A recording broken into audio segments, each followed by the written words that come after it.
We're going to have a different type of show today. Something that I've been wanting to talk about for a long time, something that many people have reached out to me to talk about, because it's not something that is up front and in front of you as much, but very much real and very much something that most of us are just not aware of, especially the fellas. The title: When Your Wife Has a Side Chick, The Secret World of Women on the Down Low. Now, mind you, this is not a topic where I'm focusing on sex. We will talk about that, but that's not really what it's all about. Well, what makes me have the right to speak on this? Well, I've been in the proximity of many women who have had situations like this go on, and I will have to tell a little bit about myself and why I think that I am qualified to speak about this without telling too much about myself. I was in a relationship with someone for 8 years that we met and kind of fell hard for each other. And once we met, we never parted. That was strange. We met, we sat up all night talking, we clicked hard and just couldn't shake each other's company. Just like that. And we stayed together for 8 years. And after being up all night, after meeting, because people who met her and met, or who knew me, basically said, listen, we know somebody who you'd love to be with. You got to meet him. They knew. They saw her personality. They saw my personality. And it was true. She was perfect to me as far as I knew at 22 years old. And she felt the same way about me. The things we thought, the abstract things, the strange things about us that are strange to other people, but it clicked for us. So on the way home to drop her home, I went inside. We stayed up all night. We talked. She came back with me to my place. The only time we parted is when we had to go and earn our money. And we were right back. We just stayed with each other. It's crazy. But that's what happened. And I'm an easygoing guy to talk to. Men, when they talk to me, the typical man that has the ego and the macho and the pissing contest, I don't really get along with those types. I never say that it's mostly women, but women get along with me quite well. I'm easy to talk to. You can open up, talk to me about anything. And so she said to me after about maybe 2 or 3 weeks, she said, listen, there's one more thing I want to tell you about myself. I said, well, what is that? She says, I'm attracted to women. Now, me being a person growing up in New York City, I kind of know or knew a whole lot about many factions of it. It wasn't like, yeah, I got busy with these 2 chicks. No, it wasn't about that. Eventually, we got into that a whole lot, but that is not what this topic is about.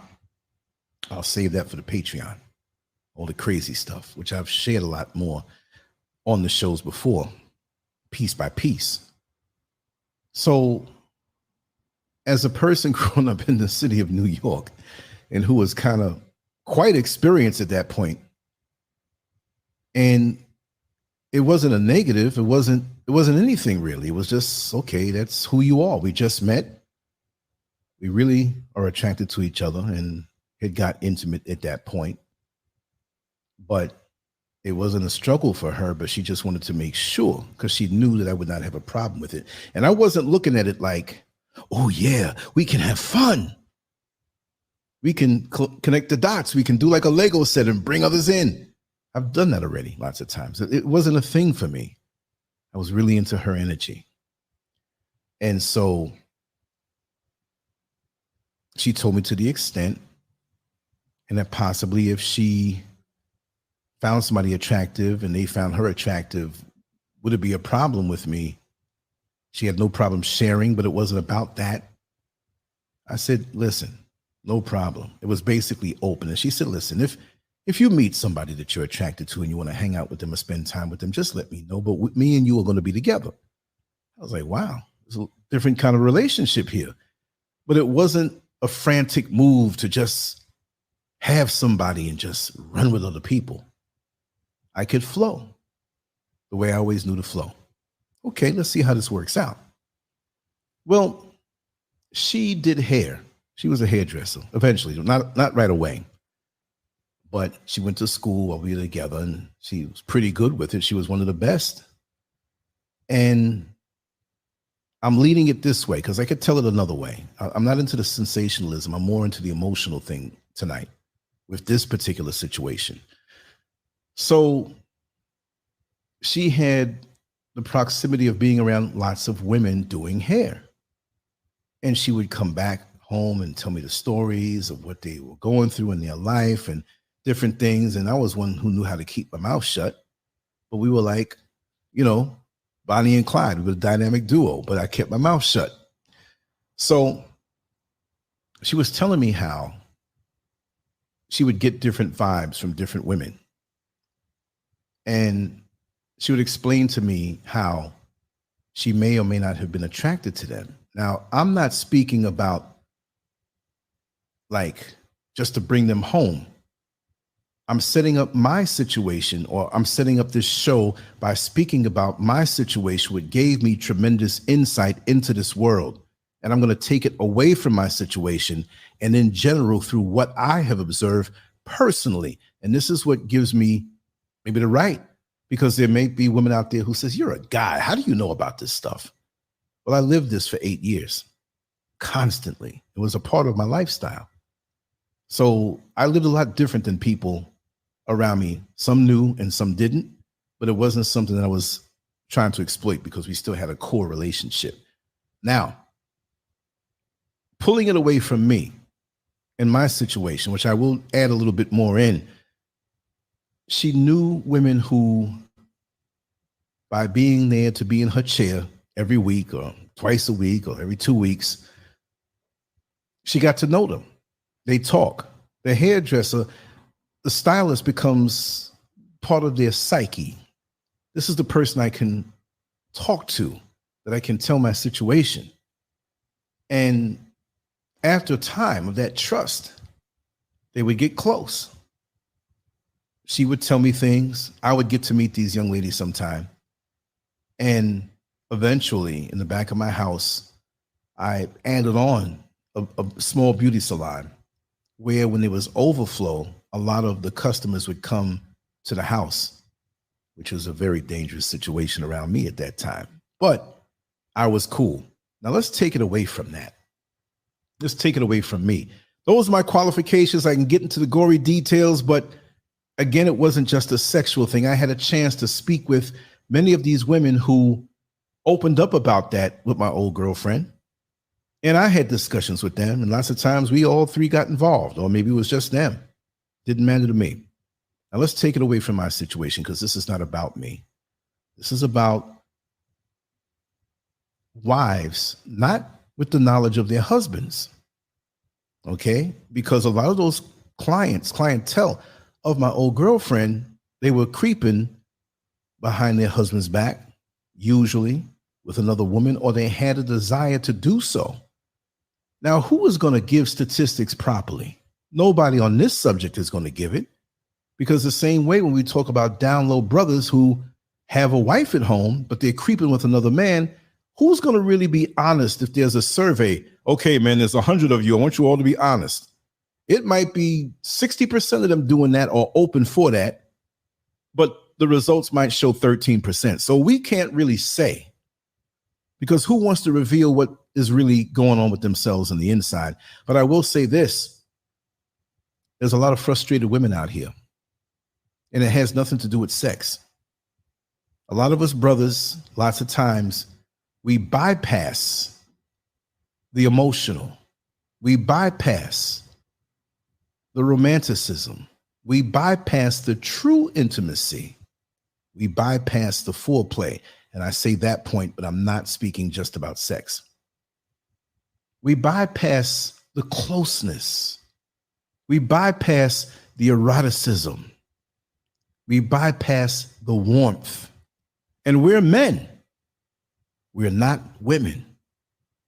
There are certain women out here who, and I'm trying to explain this to the best of my ability, and I want women to respond who can respond. If you don't want to respond publicly, hit me with an email at lance@lancescurv.com. I will not reveal who you are because I'll do a follow-up show with this, hopefully with people who want to call in.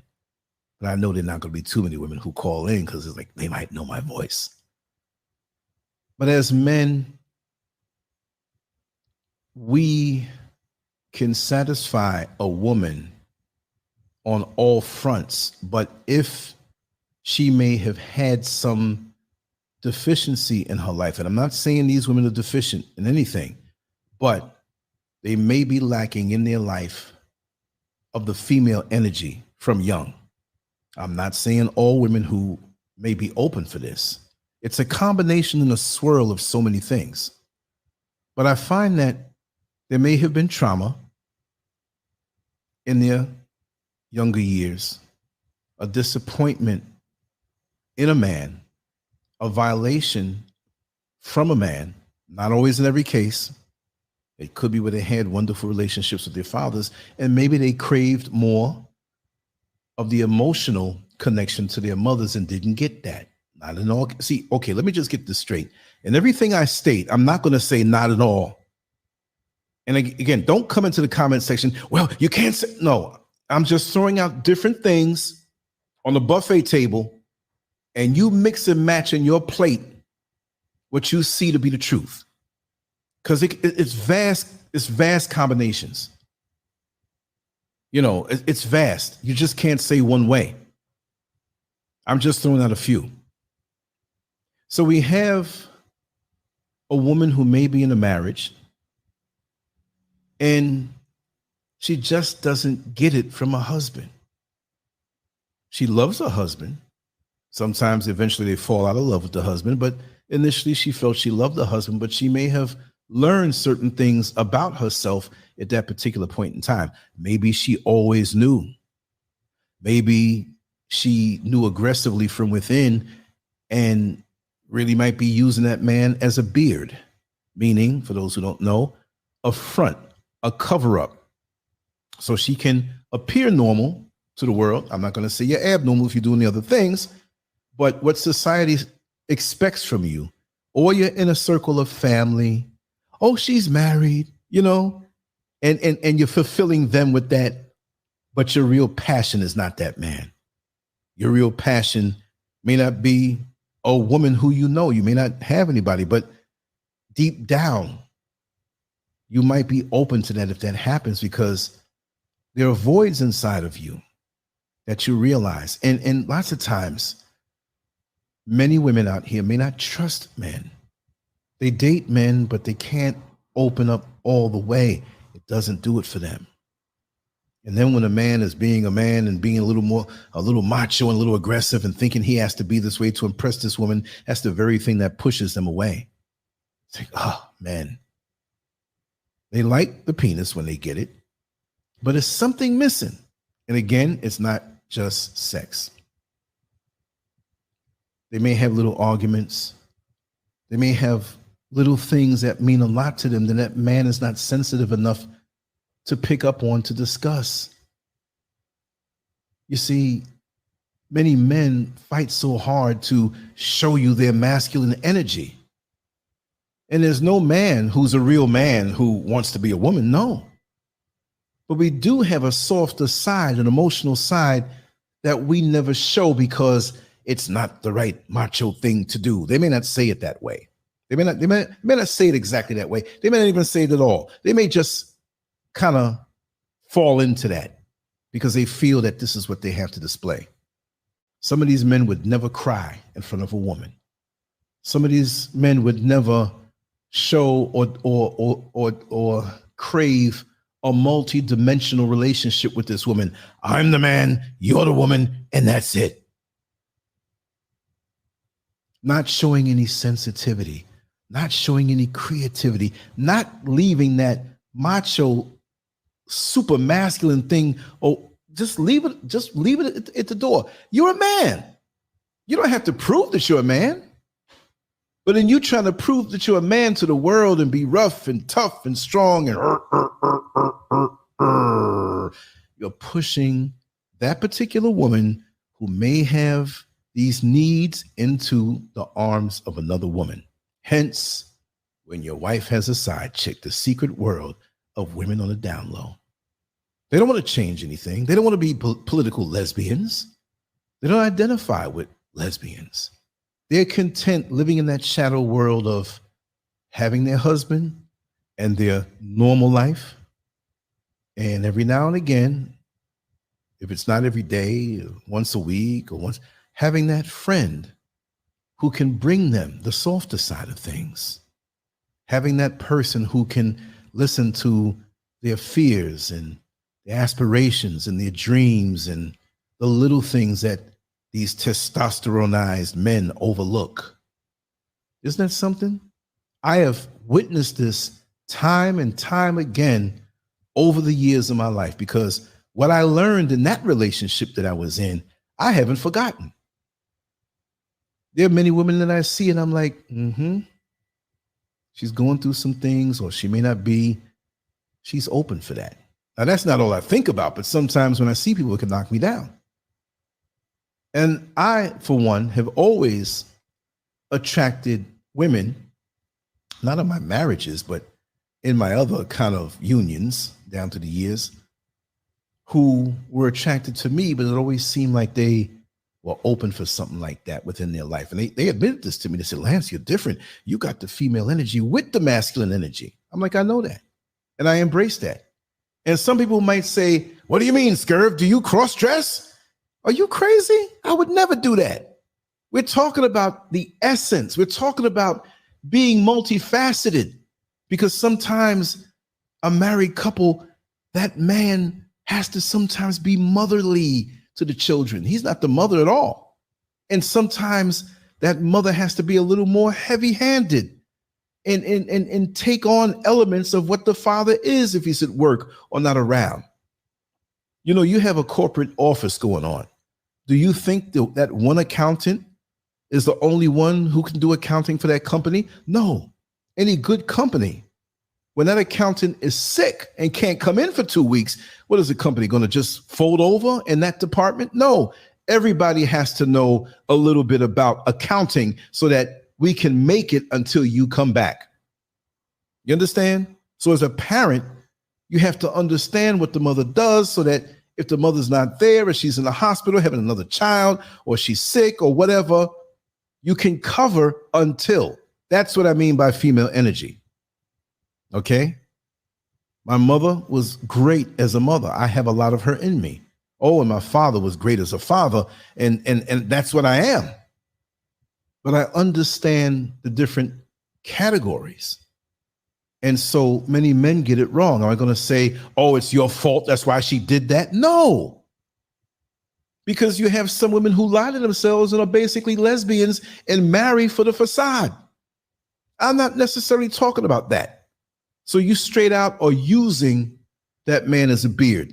And you have that going on. And you have these women who have, and I said it that way to be slick, has a side chick, because it sounds like, wait a second, that's an eye-catching title. When your wife has a side chick, we never think of it that way. It's the man that has a side chick. And in these unions, this man may have a side chick. And she may not be looking for a man. She might be looking for that softness that you can't understand, that you need to give some time. And it's not, again, it's not sex. It's the softness. It's the letting her lay on your chest and throw one thigh over you and cry on your chest. And you stroke her head and you say, what's wrong, baby? Talk to me. Tell me what's bothering you. Whatever you tell me, nobody else has to know. It's between you and me. I'm not your enemy. I'm here to love you, and I'm here to protect you. Give her that safe haven. See, a lot of men don't do that. And then you have the next woman who may or may not be married, but let's focus on that next woman who is married in a similar situation to a man who doesn't have all the gears in his vehicle. And so you have two women who have needs now. I'm not saying yay or nay. I'm saying what I see. Who gets mad at the weatherman when he tells you it's going to rain? He's only telling you it's going to rain so you can grab that umbrella and keep yourself from getting wet. So I'm not going against or condoning. I'm just down the middle of the road. I'm telling you my experiences, what I've seen, and what is happening out there. Now she meets someone else, another woman, who is in a situation of a marriage or a relationship, and it pretty much to the outside world looks like everything is going well. But she too is not getting the softness, the consideration. Maybe her husband's inconsiderate, but he provides everything, but he just doesn't slow down to say, sweetheart, how are you feeling today? What would you like to do this weekend? Would you like to just stay in and sip a little Harvey's Bristol cream and order out and have something brought in? You know, would you like to take a nice ride on Sunday, a scenic route, and we just end up where we end up and grab a room and just zone out? There's a lot of things that we miss as men. We think, and again, not to be lewd, but it's always about the dick. No. If it's always about the dick, then how come a lot of our sisters are turning to each other for the love and affection that your damn dick can't provide? It's not always about that. Sensitivity, consideration, and letting her be herself. You know, some men don't accept the woman as she is. Many women come into relationships and it's like, well, you know, I love him and he said he loves me, but he's always ragging me because I'm 30 pounds overweight. And I know because the woman may have some emotional issues that cause her to maybe eat a little bit out of comfort. You can't come and say, oh, damn, girl, you're getting bigger than ever before. You need to go to the gym and lose weight. That's going to make her pull back. Get to the bottom of it. Look past that. Tell her, even if you put on 300 pounds, sweetheart, I'm going to love you, but I want you not to get that way because I care for your health. But let's talk and find out and investigate. She may not know or she may know, but when you're with somebody as a man, she becomes the one you study to be able to please her more. You both should be students of each other. And maybe she did everything that it takes to please you. And with a lot of us men, it doesn't take much to please us at all. But it's not necessarily the same things that she needs. You know, how do they say it? Men are basic. Keep his stomach full and his balls empty. Well, he may think, well, my stomach is full and my balls are empty, and you ate the food too, so you full, and you took care of me, and I took care of you in the bedroom, so you should be all right. It's not enough. It's not enough. There's so much more. As simple as it may seem, there's so much more to pleasing a woman than just that one thing. Yeah, I'm seeing the comments now. Lamont, thank you so much. Your kind words. I like to talk about things that people don't like to talk about or are uncomfortable. You know, things that I know about. Indigo King in the house. Reese, my dear sister. Yes. Let me see here. Okay. Ain't that something? Right? Okay, let me carry on. I might not glance at the chat room, so anybody else that comes in, I just want to go deep and zone out. So now you have these two young ladies. They don't have to be chronologically young. They could be any age, any combination of race, age, ethnicity, doesn't matter. And for some reason, they find themselves around each other. They had a really good time. And they felt a connection, a sisterly connection, a female energy connection that they've been yearning for. And it wasn't necessarily sex at first, right? Or anything sexual at first. But it felt good to have those voids being filled around the person who understands. And they can't wait to hang out again. It's like, listen, girl, we had a good time. When can we hang out again? It's all innocent seeming at first. It's like, well, whenever you want, I'm always here. And see why many of these unions like this go undetected, because in our society, especially in America, you know, I'm going to go hang out with my girlfriend. You think they're going shopping or sitting around watching the TV or doing some hobby. They're making dresses or in the kitchen cooking. Again, it's that sisterly bond that lots of times they missed. Sometimes because of the lack of connection to their mother, other sisters. They might have other sisters, but all your sisters are not going to be like sisters to you. Sometimes family members don't talk, but they always crave that. See? It's like with me, homo business, I'm just saying. My brother was always on drugs. He was 11 years older than me. I always craved a brotherly connection with him. So a lot of my friendships with males, it satisfied me that way. Listen, it ain't going no further than that now. I'm just saying up to that point, I understood that with me. So that's why I take my male friendships very serious. I grew up, aside from me having a brother, I actually grew up as an only child. So I had the tranquility, the peace. I didn't have other brothers and sisters stealing my shirts. What do you do? You wore my shirt. You took my socks. You did this. You did that. But at the same time, I love seeing that in other families because I didn't have that. But I didn't want it. You see? So we have to think about ourselves growing up. The little things that are still the big things as we get older, but we think because we're older now, the little things don't matter, that they still bother us. And many people don't admit that. They don't explore or go back that way because they feel as though they're going to see themselves as being weak. That's a lot of men. But with women, the things that have happened to them, the scars that they caught, they of course they don't forget it. It's ingrained into their emotional and psychological makeup with everything that they do in the day. So when they meet somebody who understands, that's the main thing. You meet somebody who understands. Yes, you might meet a man who understands. But it's not going to be a situation where those voids that you have as a woman for the female energy doesn't mean it's lesbian energy, doesn't mean it's bisexual woman energy. You, after a while being around this next female, find yourself having a stirring in your heart for things that you never thought you'd ever feel. But all the while, the thought of it was never repulsive. Now, how do I know? Again, like I said, I have a lot of experience with women this way. I was with somebody who was into that. They pursued it, but because of their pursuit, I got a chance in a front row seat to understand when these women would talk to us and sometimes talk to me. Lance, let me get a man's point of view. I've known so many women who have had side chicks and explain their thing. And again, it wasn't, even though it ended up being sensuous up to sexual, again, that wasn't the straight goal. Yeah, after a while, it's easier to get into that because now you have a friend.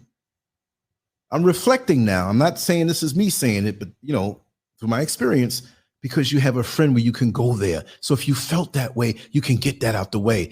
The comparison is almost like a man who is with his woman, wife, girlfriend, committed relationship, no matter what the legal, status is. And she knows that he loves her. She knows that he's committed to her. So when they first met, he was very respectful, and he's always been very respectful. But guess what? He can do things now in that relationship that he couldn't do when they first met and first got together. He can walk past in the kitchen and smack her ass and say, damn, that ass looking good. You couldn't do that the first day you met this woman. You see what I mean? But the commitment. So that's my boo. It's all right. Yeah, you're right. This ass is yours. You can get it anytime you want. She wouldn't talk to him that way in the beginning. So in these unions, it can look like, y'all are lesbians. Look at y'all. Freaks. Y'all licking each other. It may not even get to the point of that. It may be the embrace. It may be the intimacy. Now, I'm only reflecting. I'm telling y'all about something I know. It's not like I'm saying this should be the situation for everybody or whatever. I'm only explaining what I know. I'm not comparing women who are in this situation like mass murderers or criminals like murderers like that. But you have the people who analyze the minds of the mass murderer. They wouldn't dare murder, but they're telling you what the process is and how this person got this way. And by no means our sisters in this situation are murderers, but they are desperate because they're not being fulfilled. Lots of them sometimes knew of their attraction to the opposite sex because the opposite sex reminded them of what they weren't getting as far as the softer energies of a man who can drop his guard, a man who knows he's a man, but he doesn't have to always put on the front of being big and strong and tough and rough and tough. That's a turnoff to most women after a while. A woman, yes, wants to be protected, wants to be secured, wants to know I'm safe with this man. But at the same time, that can't be the only gear that you go in. Okay, we know you make me safe. Show me something else right now. You see what I mean? Let me just check. I see the chat room popping up. Okay. So true. Teach. Thank you, Indigo King. Lazarus said, this is something women don't talk about. And they don't. I've talked with thousands upon thousands upon thousands of women just in my travels. It's always been that way. The jobs that I've had, the things that I've did, the parties I used to throw, the women that I was around, all types of women. I can't hold this in. I have to reflect and tell you what I know, and what I know might not be the full range of what another person knows or another woman has experienced, because I said this is not a one-size-fits-all thing. But men tend to think, oh, you're a lesbian, get away from me. Or they try to use that in their, favor to get the multiple situation thing going on. And they're not even thinking about that. Yeah, Trinity B. So sad how many of our brothers, carry on. And again, it's not just where what they did pushed them into being this. It's a craving. I feel that all women have, no, not to be with another woman, but not to be with a man who's just in one gear. I know Mrs. Scurv grew up in the country, worked hard. Her family wasn't rich. So when she has a chance to go to the department store, and she doesn't do that much now, but back in Orlando, say, okay, why don't you get that dress over there? And she'll say, oh, you think so? I said, yeah, it'll be beautiful on you. But you got to get a matching hat. You got to get some heels to match. And she's like, okay. The little girl in her that didn't have a chance to explore her girliness, which is a righteous thing. Hell, you got men out here celebrating what they think is their girliness, and that ain't right. See? So now she comes home and maybe she brought 2 or 3 outfits and whatever. She said, oh, I want to get that extra bag, but that's above the budget. I said, here, I got it. Where you get that money from? Hey, I've been saving it. Here, get it. You sure? Yeah. Come home and let her go into front of the mirror and doll herself up. Say, sweetheart, when you get that outfit on, you got to come out and model it for me. See, I'm not putting myself up on the pedestal, but I'm saying, how many men do that? And go shopping with their woman and take time and that looks good. Or be honest too, like that belt around the waist, you already got a slim waist. It brings too much attention. You need to get rid of that belt. Get interested in what they do. They want you to be in their world. They want somebody to be in their world to deal with them that way for the adventure of it all. And a lot of us don't do that. Sister Oyala, with your beautiful self, welcome. I got your message too. I didn't read the whole thing, but I think you switched the title. I'm going to do those tonight because I fell out last night. I had a whole bunch of stuff, but it's coming. Great picture you sent me too. But women, most of our sisters want their man to be in their world on all levels. They want to feel full. It ain't just full of penis. See, that's where we go wrong. Yeah, man, I've knocked her back out, man. I took it. Man, come on, man. Is this some kind of aggressive game here? And to add on to that, since we talked about that, Why don't you cater to her sometime and stop looking for reciprocation when it comes time in the bedroom? Sweetheart, tonight it's all about you. You've been working hard. I want you to lay back and rest. Just relax and enjoy. Doesn't have to start out with sex. It can start out with a foot massage, a full body massage. Expert oral the way she likes it. Maybe she don't want no penis that night. She might just want to fall out, and then you cuddle her as she drifts off to a beautiful sleep. You gave her a beautiful day. She had a nice outfit, and you said, come on, sweetheart, I got to show you off. They want to be prized. See, we don't do these things for our women. And guess what?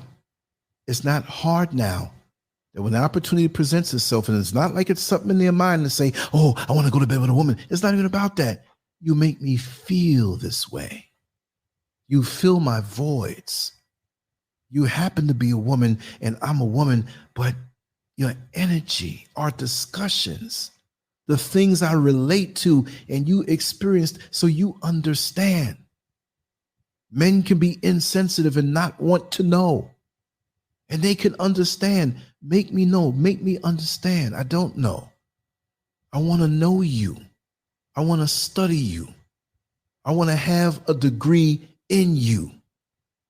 Like a college, and you get a degree and you study and you become an expert. I want to be the expert on you. I need to know your social security number. I need to know your foot size. I need to know how much salt or seasoning you need on your pizza.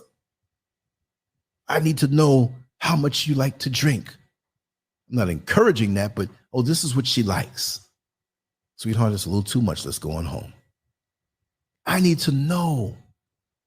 And see, these are little things that another woman in the same situation with an insensitive husband, and it's not just based on the insensitive husband. We can have situations like this where there's no man at all involved, but they find each other as a friend, and they're not gravitating toward the men because the men are just too basic. They just want to see things their way. See what messes up a lot of men? Let me just be funny and say, it's not even a joke. You watch porn. Ain't nobody here never saw porn before. All right? When the man comes, the scene is over. How sick is that? See? Okay, here it is. Johnny Greens, thank you. Thank you so much. Much love and appreciation. Matter of fact, I got some potatoes in front of me and some greens right off the property. I killed half of it. And I'm like, I'm going to snatch a little bite every now and then when nobody knows. But thank you so much. Right? Okay. Let me see. Let me go back up a little bit. Okay, I got those. Miss D Nice. Yeah, right. Women don't discuss this topic. I already hit that one up, but anyway, I just needed to say it again. Lazarus said, Lance, how did you find the right woman for you? Well, it wasn't like I'm gonna find. You know, women out there. I'm not going to change the subject, but I'm going to touch on that just for you, right? You have to know yourself. Thank you, Johnny Greens. And I don't put myself up to be like this great man of wisdom because I made a lot of dumbass mistakes. And I guess that's why I know some things, right? When you have a dog in the backyard and, you know, he doesn't have a designated place to go make his poo-poo and you step in shit, you know where not to step, you know, to put that floodlight on. Let me be careful where I'm stepping here. Trial and error, brother. You just, you know, that's how you get your wisdom. Get out there and just put your hands in life and experience it. And after a while, you'll learn. We all do. What about finding the right woman is making yourself a complete man as much as you can, knowing yourself, knowing how you like to live. It's not like you're a person as a man, since you asked me, I'm a man. I'm looking outward. I have to find the right woman. I have to find, I'm not making fun of you. I'm just saying it that way. I have to find the right woman. I have to find the right woman. But what about you? And if the woman finds you, are you the right man for her? Do you know yourself? Like, see with me, especially Mr. Scurv, I said, hey, listen, I wasn't into YouTube back then. YouTube was brand new, but I was into the writing and the drawing. And I said, listen, I'm in contact with a lot of people. Let her know who you are. So there's no trial and error from two people who don't know who they are, and they have to find themselves that way. You see? Johnny Greens, once again, much love and appreciation. I'm going to keep putting it down. I really appreciate it. It helps the platform. Brother Scurvy ain't a rich man, but this will help me to replace equipment and do different things and programs. And I'm committed to this. I don't think I have to say that to anybody. Y'all know I'm 24/7 unless I'm sleeping or taking care of some other business. You know, thank you so much. Jenny from the block, you just got here. You're going to have to listen to some of this from the beginning to understand it completely, but I know you have the intelligence to just jump right on in like a car merging into the highway with no problem, right? Yeah.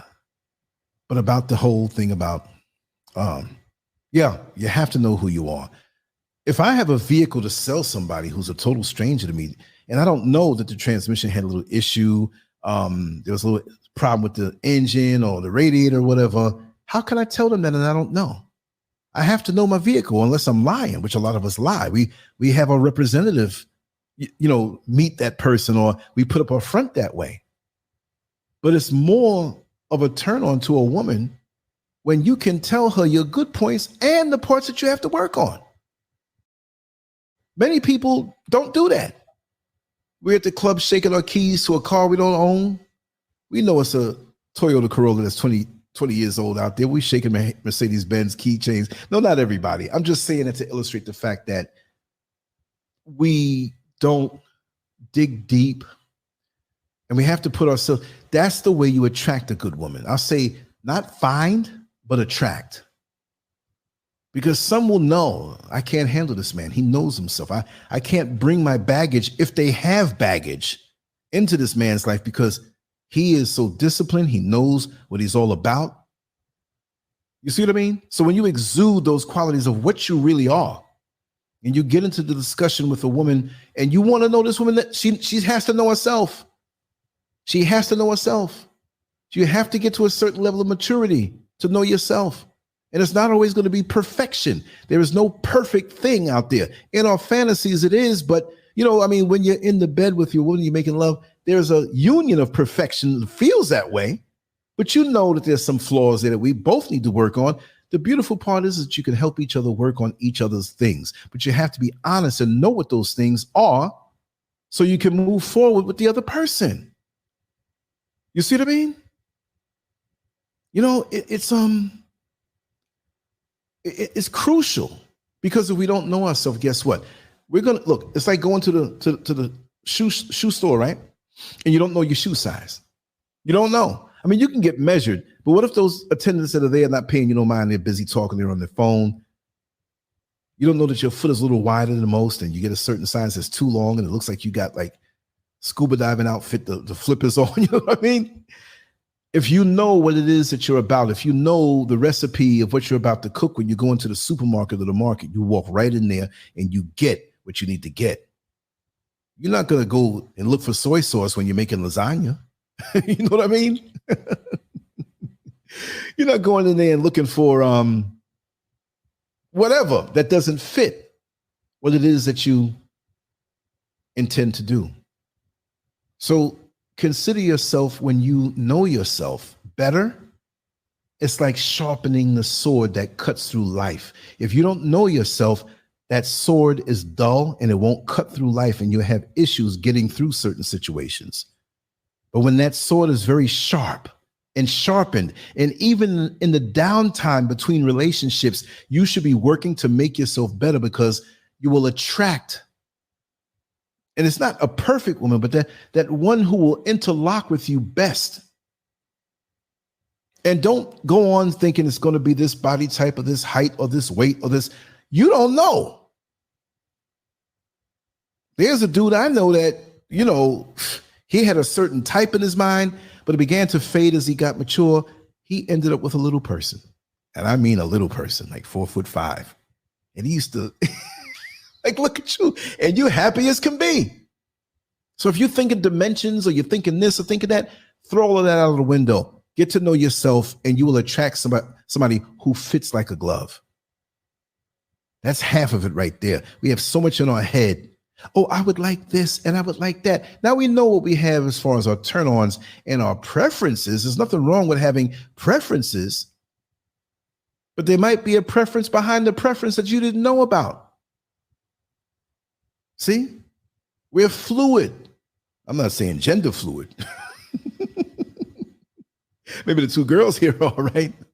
But I mean, there's so much about us that we need to learn. We're our own universe. Yes, it requires openness, Lazarus. Yeah, knowing who you are. Master Glam in the house. I love it. Let me see what Tracy J has to say. The vast majority of people don't know how to heal from one relationship in order to ensure the health and success of the next. Truth. It gets no better than that. You're speaking nothing but the truth. See? Let me see here. Thank you, Lazarus. Thank you for the compliment. Yeah, let me see here. This is a bigger issue than men think it is. Not being intimate enough.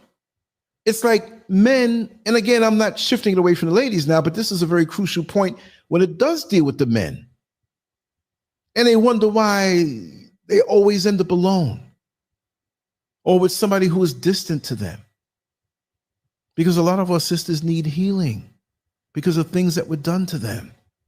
And because they may look perfect. Oh, look at her. Look, she looks this. You don't know what's going on the inside. I'm not saying they're damaged or ruined or anything like that, but help to be the one to heal her. Help to be the one to be her comfort zone. Help to be the one to bring her into a place where she feels safe and loved and protected, and she can speak on anything that may have happened to her or things that she aspires, and don't knock it down. Don't try to categorize it and put it in a box and say, oh, this is just that. Oh, this is just that. No, if it's important to her, it should be important to you. And this is why they're not coming to you for true intimacy, and they find themselves in the arms of a woman. You see? Let me see here. Right. But it was a person who was good for him. But the joke, because he always had this preference. And I'm like, look, and this was between me and him. I didn't say anything in front of her like that. You know what I mean? That's what it was, Oh, thank you. Thank you, Johnny Greens. I mean, I come out here to laugh, and sometimes I'm angry at the system. And, sometimes I'm looking for answers to certain things myself, but I'll speak about something else and get an answer. I don't know everything, but what I know, I'm willing to share. Master Glam in the house. Yes, Sister Oyala. You gave me the answer I've been asking God for. I'm 25 and single without children right now. You're at a great place right now in your life. And there are many people, and I'll tell you, and we'll come back to the other topic, but we'll cook on this a little bit. There's so many people that from when they're 18, 19, 20, they start getting in relationships. And by the time they're 60 and 70, their life has been leapfrogging from one to the other, sometimes two at a time, and it never ends. Like one never ended without the other one beginning. And they say, what the hell did I do? When they look back. Because see, right now, if all goes according to how things usually go, barring anything tragic, and we don't want that, you have more ahead of you than you do behind you. So your thinking cannot be even like mine, who I'm a few weeks short of 60. Not that I'm better than anybody, but I'm there already. I got a whole lot. Look, I can look back on 2 times your life plus some. In a few things, I'm like, I don't like that, what I saw from back in 1986. I'll never do that again. I don't like that, what I saw in 1993. I thought it was good, but I'll never do that again. That little mishap that happened in 2002, yeah. Or was it 2003? Oh, when I put out a book, y'all won't believe it. I've been through a lot of sugar honey iced tea. But you have so much to look back on. And so the more wisdom that you accrue as you make your journey, it will keep your sword sharpened so you can cut through situations that a dull blade can't, that one who didn't absorb certain wisdoms can't. And you'll be happy. And you can meet that one, right? And you can date. You can date and figure out the energies of the opposite sex of what you like and don't like. That doesn't mean it's a relationship. That's where we get it wrong, that it just has to be relationship. Oh, I don't see anybody right now. I'm by myself. And you only go out to go into a relationship. No. Take your time and date people that seem as potential mates, but you don't put weight on it. You hang out with them. Nothing heavy. You're not proposing to them after the first date. You check them out. You see the things you like and what you don't like. Okay, and you go home to yourself, you say, even if you have a buddy you talk to, I like that girl. She's very intelligent, great conversation.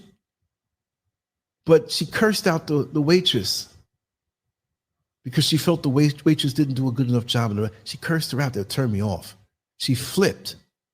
I don't know where that came from, but nice girl, but I don't think I'll be dating her again. But you learn something about who you are. See? And many of us go off of wants and looks. Oh, she's good, man. Look at that body she got. Oh, I want to be with her. I want to be with her. You want to be with her? You don't know her. Hell, she probably doesn't even know herself. How are you going to want to be with somebody who doesn't even know themselves? How are you going to want to buy an appliance that doesn't have instructions? How are you going to operate this thing? How are you going to maintain this thing? How are you going to get involved with someone and you're not complete yourself? And we're not going to be complete where we're perfect, but we have to take ourselves for different test drives around different energies, around different people, around different situations that may oftentimes be uncomfortable so we can unearth who we really are by our reaction. See? It's got to be that way. Yeah. At Jamal, that's a huge issue that often comes out of being neglected. So true. Exactly. Preferences change as we mature. The way I was thinking at 20 is not the way I'm thinking at 60. I wasn't a dumb 20 either. I had a lot of sense, but I was a little too lusty for my own good and accommodating. Yes. What happened to genuine platonic friendships, Tracy J? You're right. Why does it always have to be where we're waiting to jump on each other's genitalia? What happened to true love between friends that are of the opposite sex? I still have that love for friends of the opposite sex that I love.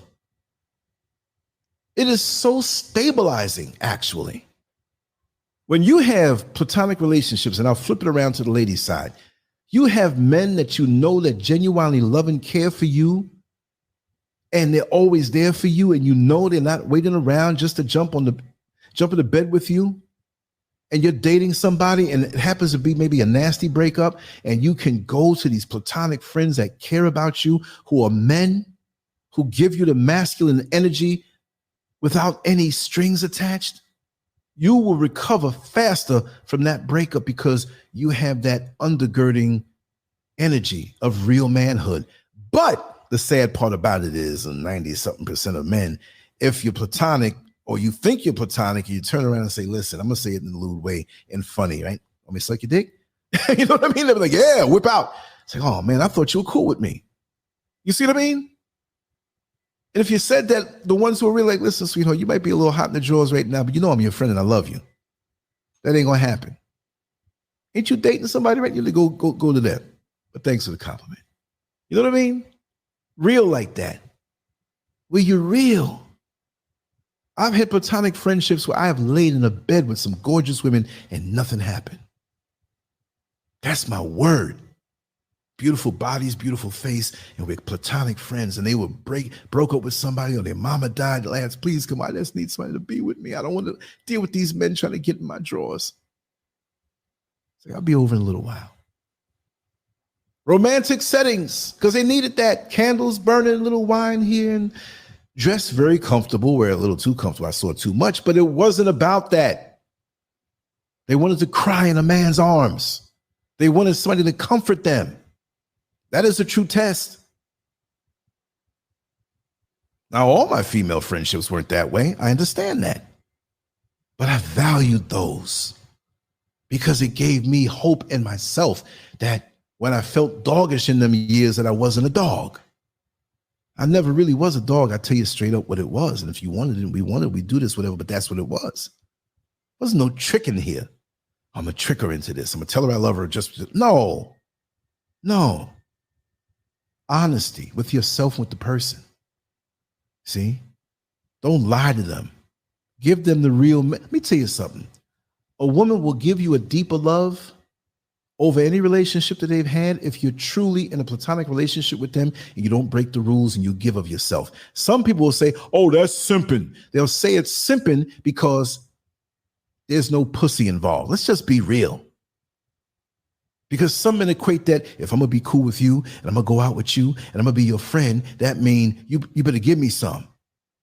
So you're just some lower vibrational entity that can't see the beauty and the value of a woman.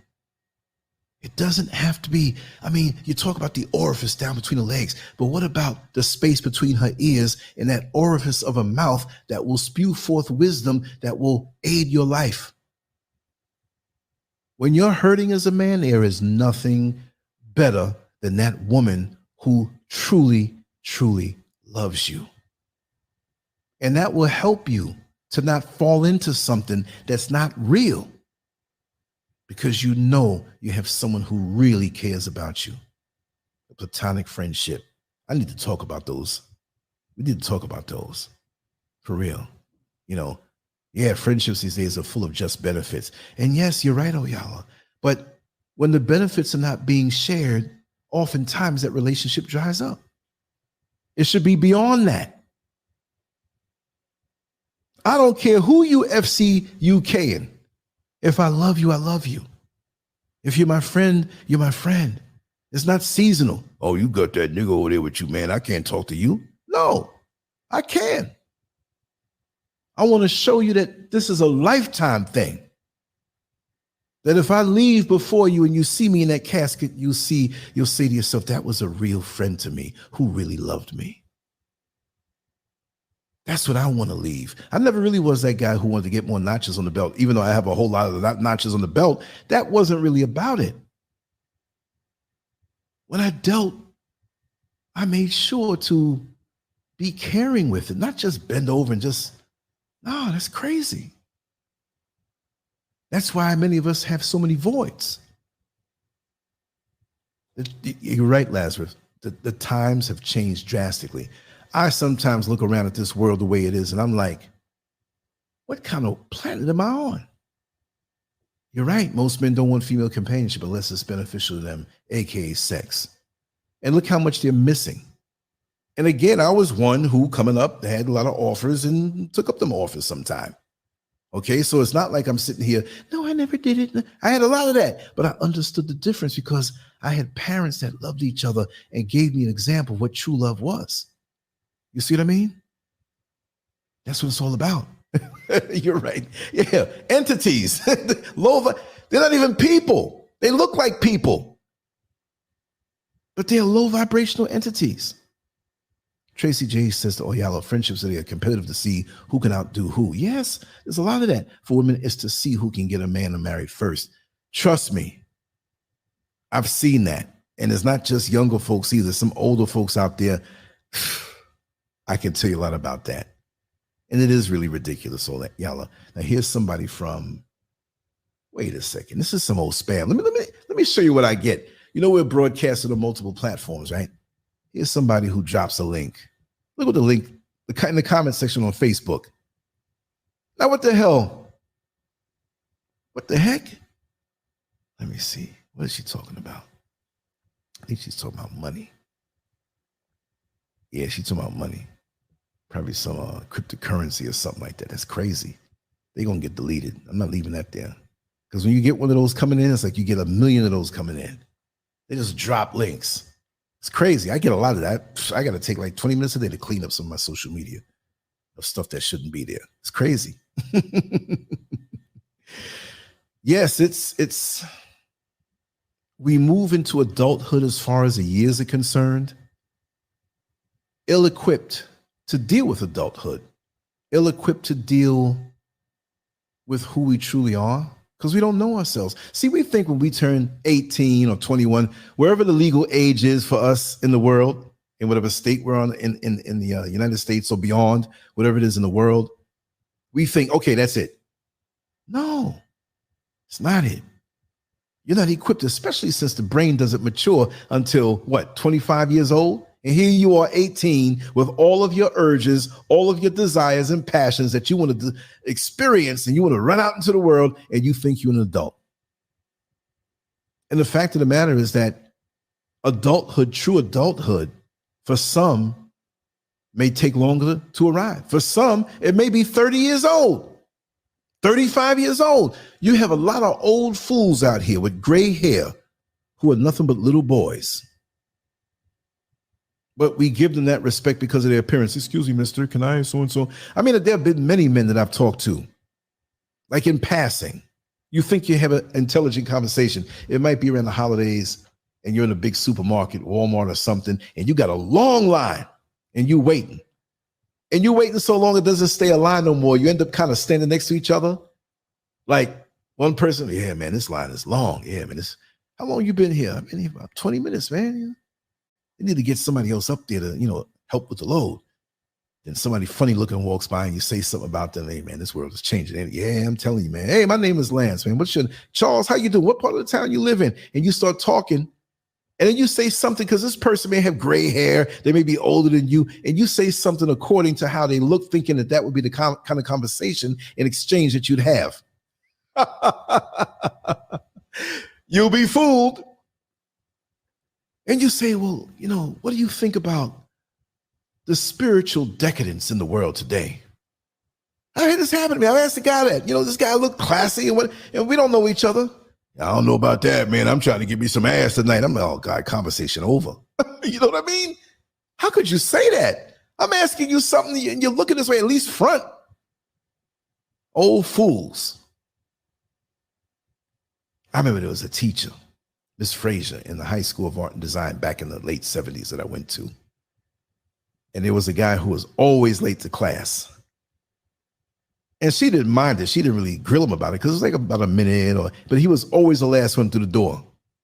To the point where after the last person up to a point came through, she'd wait a minute and point at the door and he'd open it and come in. And she was just like, you just a slave to your loins. Because he was always trying to talk to women in different classes, the young ladies in different classes as they moved about to the next class. He was always trying to get a rap. And that was his thing. But I'll never forget that. You just a slave to your loins. That's a t-shirt. And Reese, probably tomorrow I'll take some time and make some of the t-shirts up. I've been writing down some of these lines. You know what I mean? So let me see. Gifty, how are you doing? You're 1,000% right, Lance. Thank you. On the other hand, nature is not easy to overcome. You're right. Nature is not easy to overcome because, see, we can get involved with a person who, with their imbalances, the mighty parts of them take us over. Their energy takes us over. Their charisma takes us over. But they may have parts of them that are deficient, the parts that they didn't work on, that drag us down, that make us feel down, bring us negativity. And so when you're connected to them, especially when it's a sexual connection, that could be a strong connection. It's not just about the orgasms. That's the beginning. But when you begin to join on to this person, see, people don't understand that when you get with somebody, whatever you're doing, you're joining on to them. At first, it doesn't seem like it's like it's happening, but you're in. You go back for more. You spend time with this person. You're hitched and hooked and tied in. They didn't say it's a soul tie. It's not like a loosely tied lace that you can just walk away from and it falls apart. A tie. When you tied to something, that's some serious business. You ever have like shorts, athletic shorts, it's the summertime, and you have to go to the bathroom real bad, and you realize you tied a knot. And you gotta go, number 2. And you got a knot, I don't care if it pops, pop, because you got to go. See, that tie, being tied, is no joke. Because when you realize you got to go out of that relationship and you realize you're tied, it's like, oh, damn, I didn't know I was this far in. You go to the beach and say, I'm just going to go up to my ankles. I'm just going to go up to my knees. And it could be a shallow beach, but you find yourself up to your shoulders, but the shoulder length or the depth is way out. You turn around and say, oh my God, I don't realize I was this far out. And that's the way it works in relationships. We don't know how far in we are.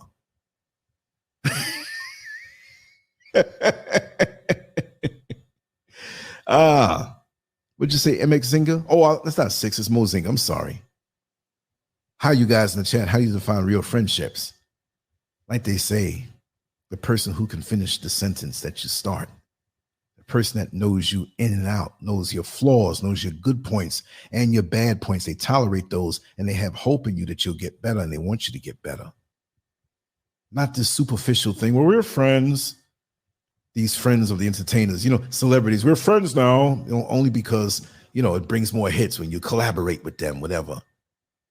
The people who are not ashamed to be with you when you're at your lowest moments.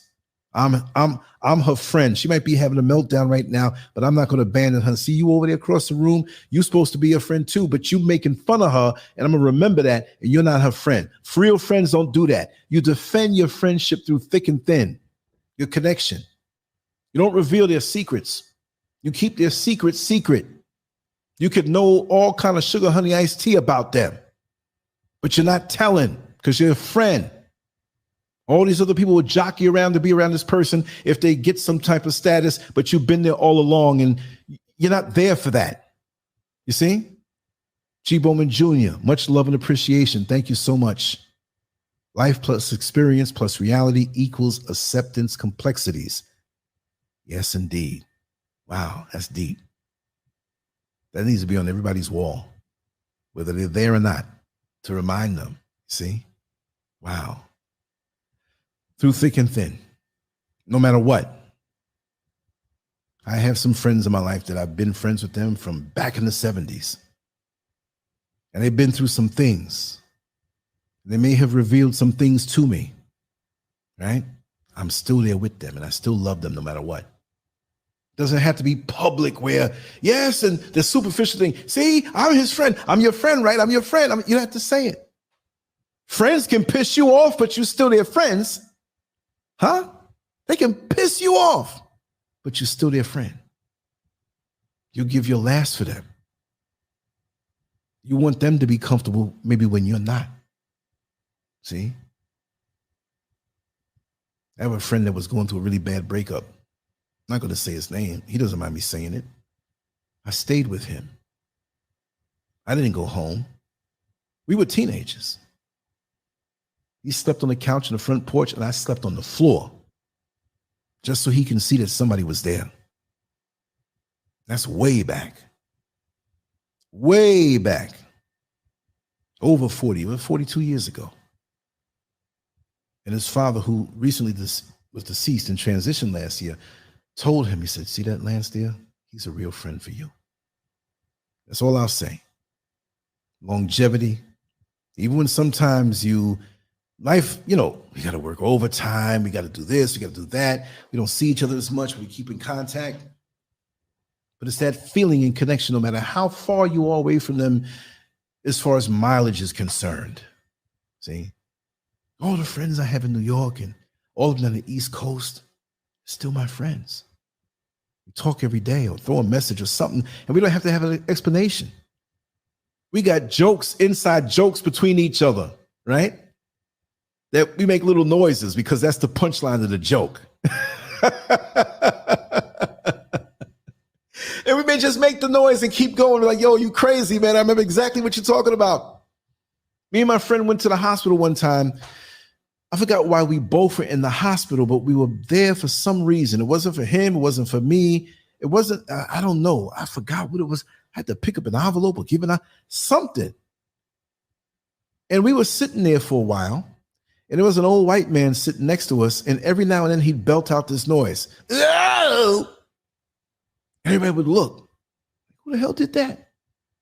By the time everybody relaxes, oh! I don't know if it was some kind of Tourette syndrome, but he wasn't in pain. We saw who it was. We were cracking up. We were younger and everything, but so the other day I left him a voicemail.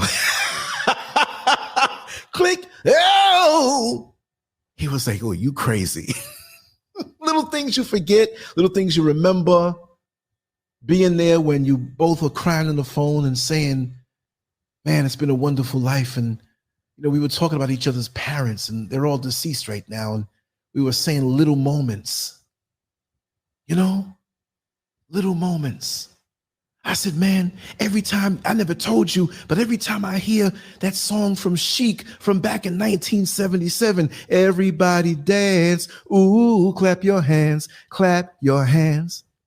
I said, every time I hear that song, it reminds me of your mother, and I want to cry. And I remember she was sweeping in your living room, in your dining room, and she was humming this under her breath, and it stuck with me. Being over your house, I felt like I was home. The little things I remember. And he was like, yeah, she loved that song. I said, I told you.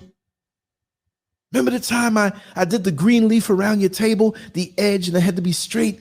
And I said, yeah, my mother loved how you did that. Your hand was so steady. That's when you got a connection. It's the little things. This is not no production for the world. The embarrassing things. You know how many embarrassing things my friends know about me, and I have no problem with them telling it?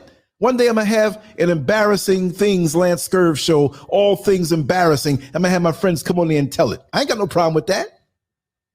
I ain't got no problem with that. The time I was in Times Square and I didn't have a bathroom. I couldn't find a bathroom, man. I had to go both ways. It hit me. Gotta go now. I was walking through this open parking lot and ducked between two cars and squatted. Thank God I always keep paper with me. Did my thing. Oh, God, I was so relieved. I'm sorry. I did it between two cars. I got up and walked up out of there, and there was a little white man walking up to me, and he saw me come from between the cars, and he looked between the cars, and I'm not going to censor it. He's like, hey, there's always somebody busting you. Hey, get back over here. And I felt it all up and down my back like I get to get out of here. And I didn't know he was going to say it. Hey, he was calling for the attendant. That man over there is shit in here. I'm like, oh, man. I turned the corner. I broke up running. And there was a cop that was like hearing it. And I'm like, I got around the corner. I was out. I had to go. Embarrassing. I'm not here to tell shit stories, so we all have them. We just don't tell them. I don't give a damn. I'm loving this part of my life and being free and open to be able to say what I want to say. I remember I was on 46th Street between 5th and 6th Avenue, and there was some construction going on, and I had to go. I was trying to go in this restaurant, and they wouldn't let, oh, it's only for customers only. I said, well, listen, I'll be a customer. Just let me use the bathroom. I'll order something. They said, no. I was like, here come that sound again. Like that old song, here comes that sound. Here comes that sound again and again, again and again, again and again. That hit me. I looked around. I'm like, what the hell am I going to do? There was a dumpster right in front of me, a real tall one. I had to jump to grab onto the edge of it and swing my leg over and get in the dumpster. And I dropped in there. There was like 2x4s with nails and sheetrock. And I was like, I didn't care. I went to work and relieve myself. And of course, I had some toilet paper, just enough. Well, that newspaper over there had to suffice too. And I sat there for a while I heard the traffic around me. And I'm like, I remember what year it was too. It was 1981. All of a sudden, a paper cut hit me in the head. I said, somebody must have threw it in here not knowing nobody's in here. Then all of a sudden, a straw, another paper cup, a styrofoam cup, all these cups and different things. Somebody had balled up paper and threw. I said, where's this stuff coming from? I looked up. It was a whole office building, one whole floor, looking at me and started clapping. Hey! I was like, oh my God, I had to get up out of there. And they were yelling, screaming, laughing at me going down the street. Who tells stories like that?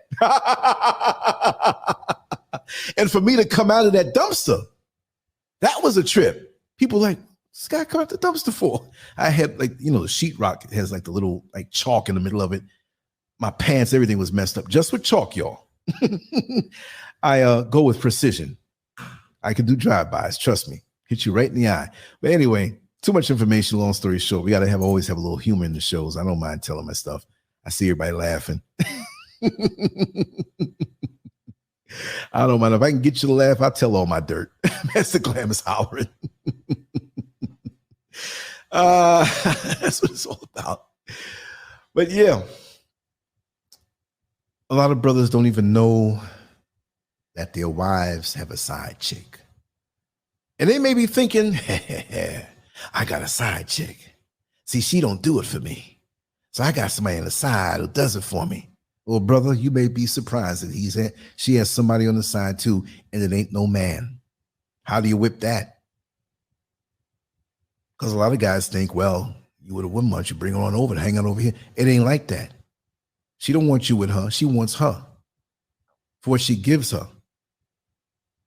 Not this masculinized, over testosteronized manhood thing. We know you're a man. Does every Lamborghini have to bust going over 100 miles an hour on a local road to show that it's a Lamborghini? No. Real men know their strength in many ways. The beautiful part about it is when you can deal on a gentle level. There's nothing like a strong man, physically, mentally, emotional, spiritual, that can be gentle. With all his strength, he can be gentle. Look how gentle King Kong was when he was holding up that white woman. I just wish our brothers would hold our sisters just like that, King Kong did, which was supposed to be a black man, insinuated. But as big and strong as he was, just in that one aspect alone, he held her gentle. And it's not just a matter of the physical holding. I'm telling you, it's the understanding. And if you don't understand, please tell me. I want to know. Show that gear, that you have many gears on your vehicle, your emotional vehicle, your spiritual vehicle, your mental vehicle, that you can accommodate her and draw out of her what needs to come out and give her what she needs. You ever hear the term emotional affairs? There's a lot of that going on across all kind of combinations. And it's happening. And people think, well, there's physical going on. That could be worse. Worse for the one who doesn't know. Because look what you're not doing. Some people don't want to do it. Some people don't want to get into it that way. If you can't get into it that way, how are you going to deprive somebody of the fulfillment? And when I say fulfillment, people just think sex. No, you can have sex with somebody all day long, pop out a whole bunch of babies, be with them together for years, and you don't even know them. How about that? Because you think you know every inch of her body. You know nothing about her. You have not even touched her in a deep manner. But the one she has as her friend, who might be another female, will get all up in her. I'm saying it that way. We're not talking about fingers and dildos. Will get all up in her mind, all up in her soul. Captivate her with the fact that you can understand what I've been feeling all these years and nobody has touched me that way. It may not even be where they're kissing or 69 or putting each other's clits in their mouth. It don't have to go that far. But it's an emotional affair. It could be that. And it can go that far. Because even the way they may I say it, make love, so gentle, so loving, so emotional. You got this dude at home, come here, girl, that ass looking good, and want to bang you from behind. And you sitting there, feeling like an old bag of shake and baked chicken, up and down, up and down. And when he's done, rolls over, don't even want to hold you. And you feel like a sperm receptacle. Fellas, we got to wake up. This is not all. We have some brothers out here who are really attached. But it's not about what you can get. Like I said, it's crazy when I mentioned about watching porn and the scene is over when the man comes. And this enforces this thing in our young men when they see that. I'm done. Do you eat 2 bites of your favorite meal and just push the plate away? No. You get into it. You don't want to rush it. You want every bite, even the dessert. You want to sit there for a while. You don't just get up. Okay, that's your last bite. Get up and go. You want to sit there and just let it go down. Women want to be held, but held genuinely when there's a real connection. And I just think that I'm not saying it's sad from the fact that, no, because I'm a traditionalist, one man, one woman thing. But, I mean, it's sad that these men aren't doing what they're supposed to do. And it's not just about what the men are not doing, granted. But it's a shame that many of us miss out on so much with our women. I've talked to women and we've had some deep conversations that it was not phone sex, but it was orgasmic. It's like, wow, you understand. Wow, you understand me in that aspect. We're missing out on so much. And this is why we leapfrog from one thing to the next, to the next, to the next. Because it's only skin deep or just barely below the surface. And by the time we don't feel something right away, we don't take time to get to know each other. We don't, like I said, how are we going to get to know each other when we don't know ourselves? How? Girl, how could you do this to me? I gave you everything. I dick you down every night. I even lick you. Why you going, this woman ain't got no dick? Well, you ain't got no damn compassion. You don't have no damn sensitivity. See? Whether you as a woman would find yourself with another woman, you got to understand what I'm saying. See, a lot of people saw this title and said, okay, let's see what he's going to talk about now. But you got to word it a certain way and sometimes come a different way where it's, oh, damn, I like what he's talking about, but it's a little different. Some little 18-year-old little gangster rapper dude, I'm going to check this out, man, when your wife has a side chick. He ain't going to listen to this but for 2 minutes before he's out. He don't want to hear about no sensitivity. Man, I want to see some 2 chicks 69 and man, I want to get busy with them. Because you're thinking that way. That's your maturity level. And again, there are much younger people that are mature also. But I could understand this. I've seen it in that relationship where my woman was into the women and a lot of them came and confessed things. And I was privy to, that was a very unique learning experience for me. It was nothing I thought I'd get into. Like when you asked me if I was like 18 years old, really? Yeah. I was into her. But you know what? What the real deal was with the deception in that relationship? That she couldn't admit to me that she was really more into the woman than I was the beard. You know what I mean? Toward the end, I realized that. But I still learned a lot and gained a lot of tremendous insight from that union in areas that most men do not have a proximity to. You know? That's terrible, Reese, but that is the worst feeling.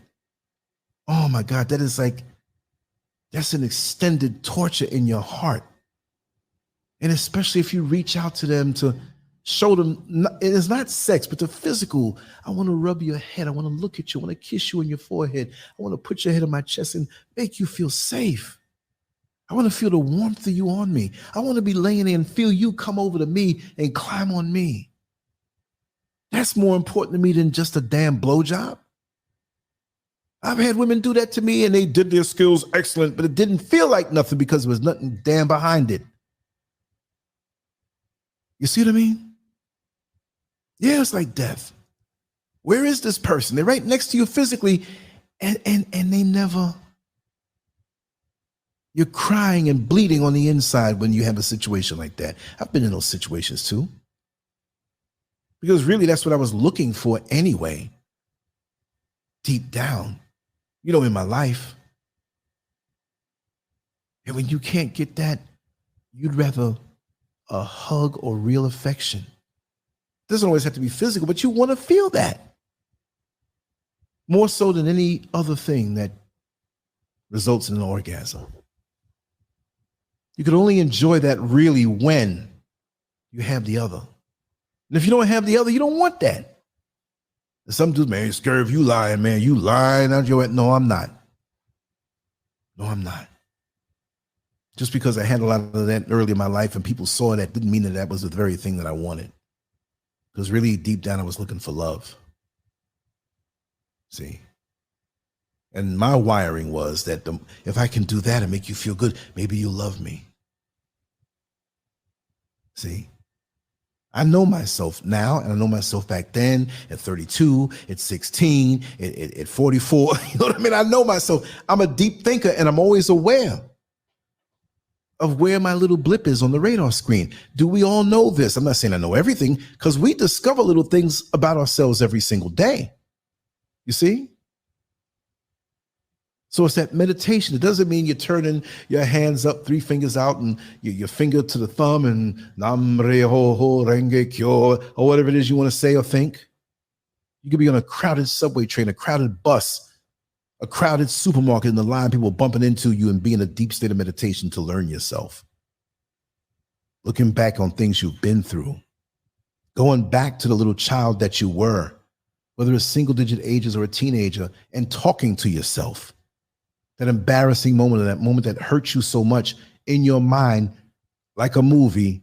Picture yourself at that time in your life, and you go back into that time as an adult version of you, and the little version of you knows that that's the adult version, saying, hey, Lance, I know you're 17 years old right now, and this hurt really a whole lot, but I'm the one who's almost 60, and I know you better than you know yourself, because I had to go through my whole life with you. And I'm telling you, this is what you should do. And you need to understand that this is the real deal. I would never lie to you, because I had to go through that pain.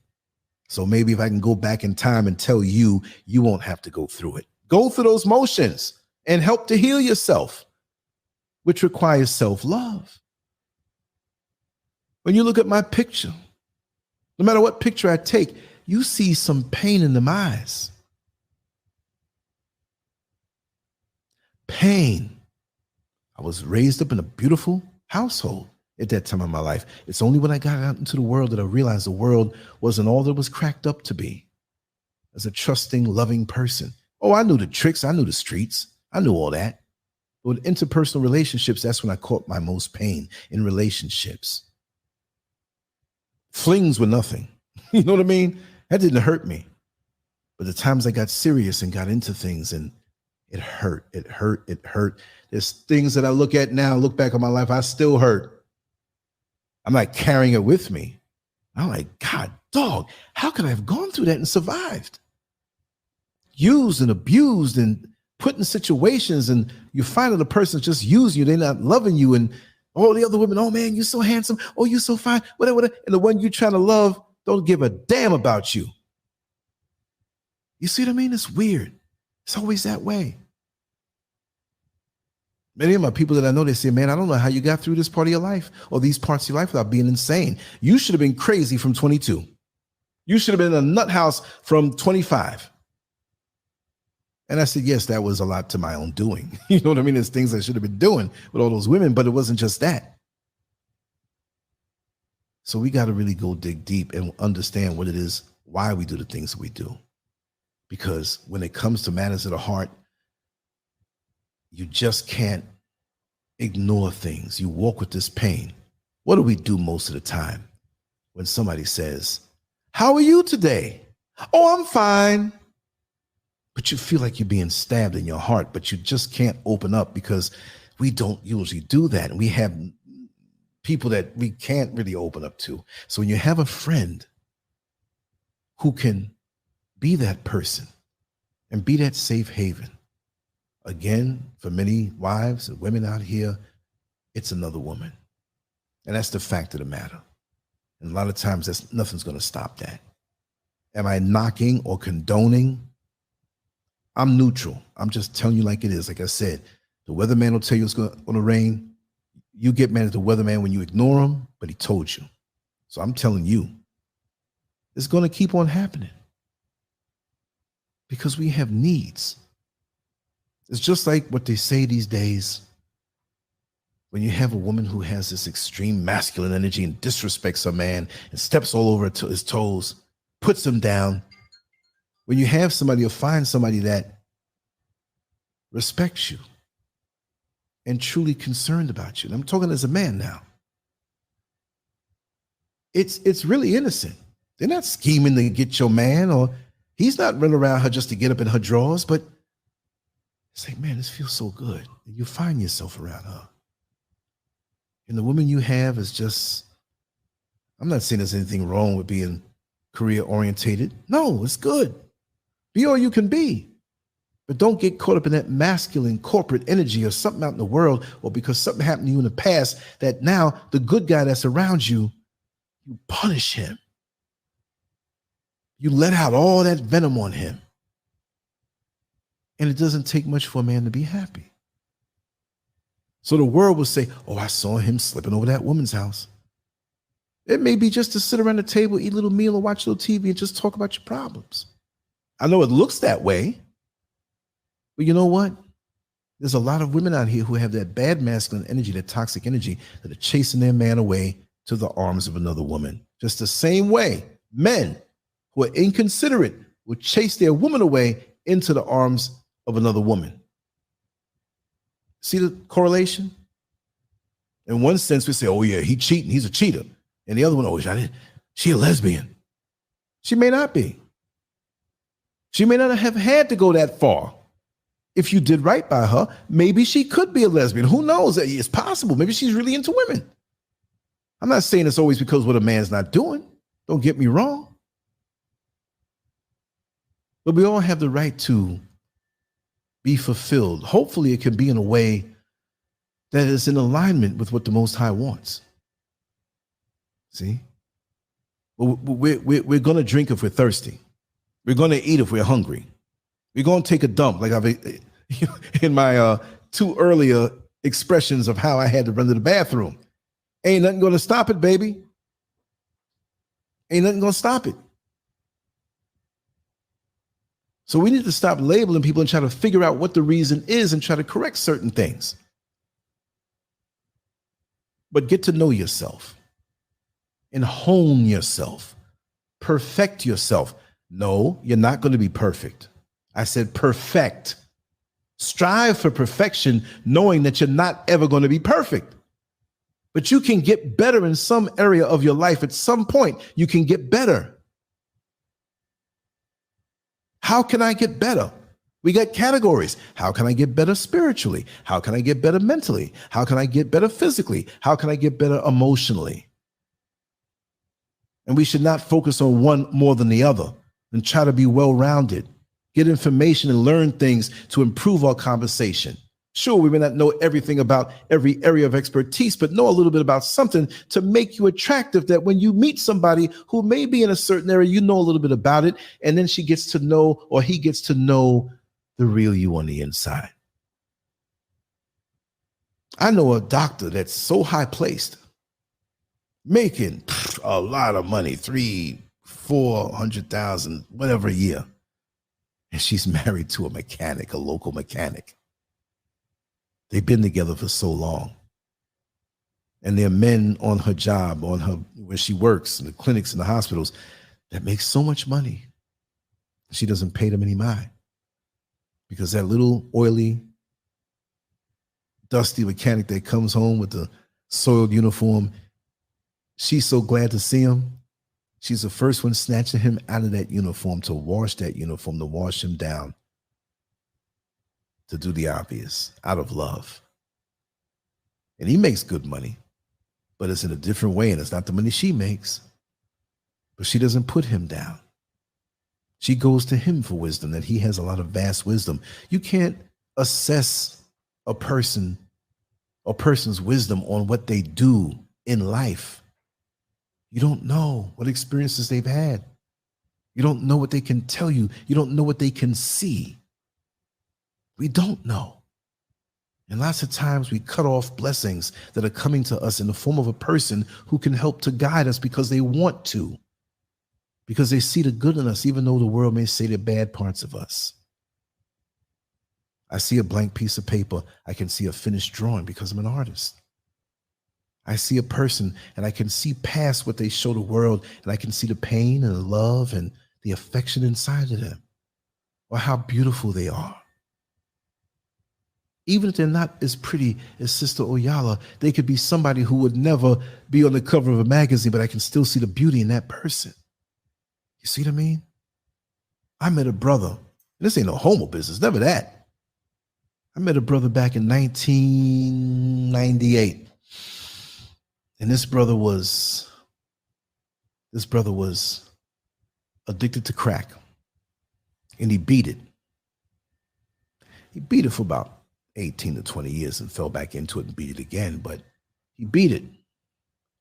And this guy was in major magazines, Jet and Ebony, from back in the 70s, because he's a little older than me, of his potential that he showed in school. And he had been interviewed in these magazines, and he had the magazines.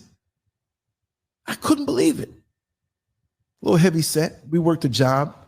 It was a part-time menial job after the main job.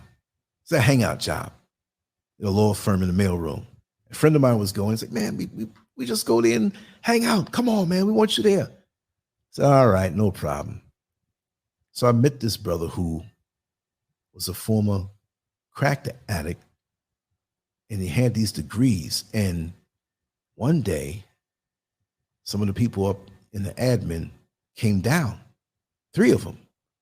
We'd like to speak with you. I'm not going to say his name. We'd like to speak with you. And we'll be waiting for you up in the admin, whatever. Everybody was like, oh, man, what happened? Did anything happen? Man, did you do anything? It's like he got in trouble or something, you know? And he went up there, and he couldn't believe it. They said, you should have told us your background. You should have told us. We looked over your resume, but somebody didn't look at it in detail because it's a little mail sorting gig after work. We just needed people for the overflow in the mail that we're dealing with in these various cases that we have. But somebody brought it to my attention. Your resume, look at this. Why are you working down there? Why didn't you tell us? Let me tell you something. I saw this with my own eyes. They took him from down there. The next day, he was upstairs with them, making over 6 figures. A former crackhead. And he told them. He said, listen, did you see the gap of a few years in my resume? I have to tell you, everything. That's well and good that you're making me this offer. But for many years, I was addicted to crack. I don't want that to come up and to lose this position. I'm going to be very honest with you. I've been clean for about maybe 15 years. Never went back, but it taught me a whole lot. I was homeless, living in the streets. I could tell you 76 ways to fold over a hefty bag while you're laying in the snow to keep warm. That was one of his jokes. He had a weird sense of humor. He says, if you don't want me, I was honest with you. But I have to be honest. Right now, integrity and loyalty and being honest is more important to me than money. And they said, listen, we love your honesty, but we want to see you here tomorrow at 9 o'clock. We're going to train you. And he was handling millions and millions of dollars, and not a penny disappeared in the years that he was there. See, I know him personally. He's very private. I don't speak to him every day, but we talk to each other every now and then because he's very busy. But I would like to get him on the show live and talk to you. There's a lot of people, man, but a lot of them are just like, no, Lance, and it's their right. It's their right. I'm telling you 2 different ways I got caught out in the street and I had to take a dump, right? That's the way I am. But for some people, it's a privacy thing. He told me, don't mention my name, but you can kind of tell my story. And there's more to it than that. And many of us don't work on ourselves. He's a man who worked on himself. He says he worked on himself when he's laying out in Central Park in blizzard temperatures, freezing, even though he had stuff. And he's like, how did my life get here? What did I do? He had to have accountability for himself. And he did. And he was born again, not no churchified way, but he was reborn in the depths of what he had to suffer through because of what his addiction was. Many of us are, and we don't understand that sometimes when we fall, that's the reason why, because we're being reinvented or manifested from inside, the great seeds of wisdom that we have and seeds of greatness. I talk about the seeds of greatness. It's not from no preacher. That's what I say. Maybe somebody says it a little different.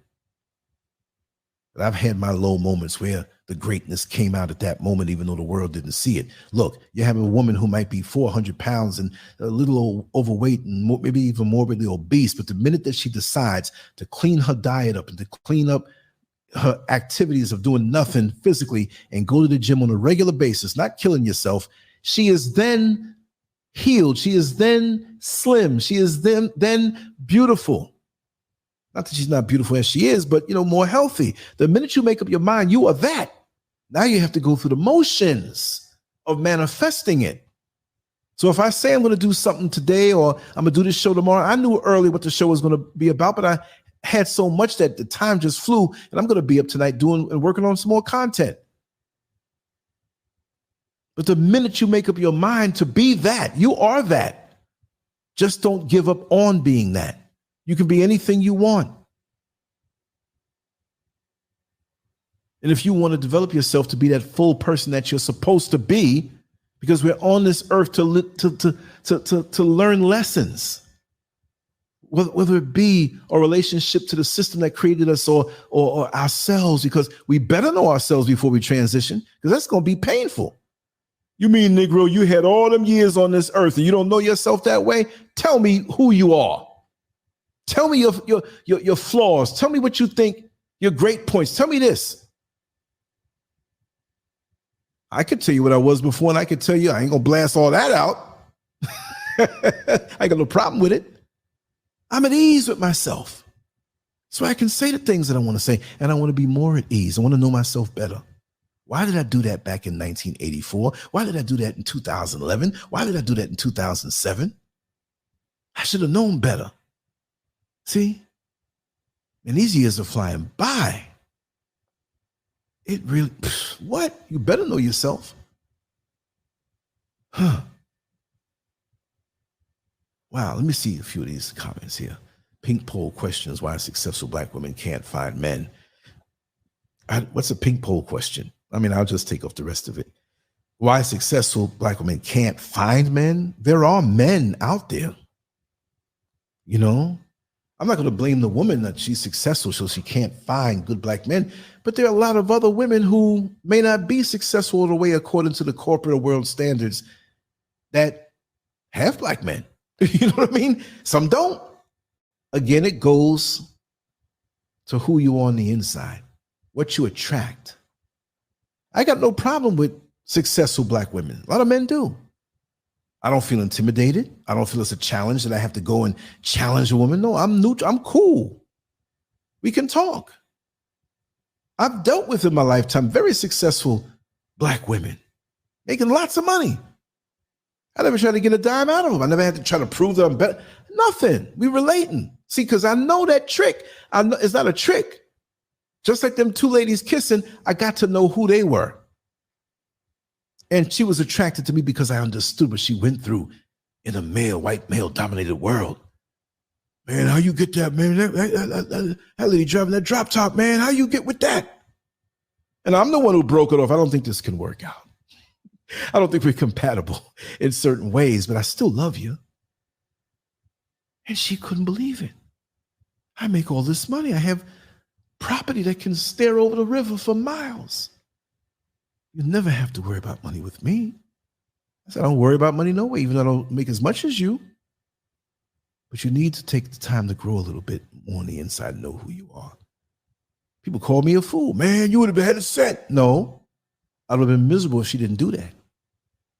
So we got to stop looking at the superficial stuff in the world and deal with the real, because this life has a way of coming around with some balance.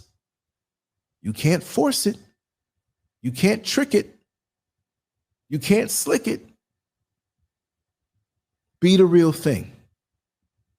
But you got to be real with yourself to be the real thing. You see? You can't lie to yourself. You can't lie to yourself and be the real thing. Tracy J says, I wish I had a man around to chase away. Some women don't know what a good, healthy man looks like until later in life. That's so true. That's so true. That's so true, and it's sad. And I would never say that it's too late, but they'll look back and realize that they chased some good men away. These men weren't perfect, but they would have made darn good husbands and providers and lovers and friends and all of this stuff. It's a beautiful thing when you can say, remember well back when we did this? It's a beautiful thing where you can have a photo album and see pictures of the both of you looking much younger. Think about these things. And I'm telling you, life, the time on one end goes by quick, and on the other side, it can go by deliciously slower, where you can enjoy every minute of the day. And it doesn't mean your life is going to be perfect. It doesn't mean you're not going to have spats. But to go through life, it's a beautiful thing to see. And this society doesn't lean toward those things. As a matter of fact, there's so many factors in the present society that look to tear those unions down. Go after them and tear them down. It was so much easier back then. Even the songs on the radio were love songs. It wasn't anything else but love songs, especially back in the 70s. Now it's all kind of stuff out there to mess up our minds. See? But whatever it is we need, we'll find it. It may not be in the form that we thought. And the hunger can get so deep, we may be involved in something very much unorthodox, but yet very common under the cover if you really knew. And I was very privy to seeing things and talking to people who are in situations that are illustrated on this banner. And I got a deep understanding as to why. And it taught me a lot of what I should be as a man to be able to provide that, to be multifaceted, to not be a one-way Charlie, to have discipline when it comes time for sex and let that happen when she wants it. She'll accommodate you, but if she's not feeling good, don't push that on her. It'll be there. Wait a day or two. It'll be better when it happens. But take care of her in many ways. Yes, sexually, but the sensitive things. I've said that this whole show in many ways, and like I said, I'm not going to get repetitious all over again. And if anybody wants me to go deeper on this topic, I will. I'm always ready to go, like, what's behind this that I can talk about? It's never like just on the surface. It's like, okay, we talked about that. Let's go deeper. Let's go deeper. Let's go deeper. Sometimes I keep it shallow and comedic and make you laugh, but sometimes we got to go deep. And I'm really interested in this phase of my life after learning as much as I have and seeing as much as I have. See, sometimes okay, like I said, you're not going to come onto the show and all of a sudden I say, okay, I talk too much. Somebody told me I talk too much. So the Lancescurv show today, I'm going to be quiet. You hear nothing but silence. You'll be out of here. There's something else on YouTube I can watch. I don't need to hear this guy be quiet. You come over here because I talk, but I'm very honest. You can feel that. You can feel the genuine feeling. I'm not trying to sell some fraudulent thing to you. There was no script with this. I did not know what I was going to say when this show started. I knew this was what I wanted to talk about. I had no clue. Of course, I kind of went off the topic a little bit for those who just came in, but you go back and listen to the beginning. I went right in. And I think you all understand that. And not like you didn't. Maybe you didn't think about this, but now if you didn't, maybe you have a little more insight into things. And people write me and talk to me and teach me things. I don't know everything. Let me see what 90s people said. At least these women aren't spreading HIV or AIDS like the down low men. There's less incidence of that with the women, but it can happen. But it's less incidence of that because, there you go. Lesbians don't play with feces. Hey, they may not play with feces, but I've seen with my own eyes them visit certain orifices where, where the train came through about an hour or two before, Okay, I'll touch on it. Is that something that we can do a whole 2 hours plus on? Then we'll do it. I'll mention it. I'll tie it into something else, The quiet show at less. Imagine that. That can never happen because I ain't never quiet. Next time somebody says in the comment section, man, you talk too much. Well, dang, what you want me like to be all slow and not share my real thoughts and have it measured out with bulleted points, all boring and whatnot?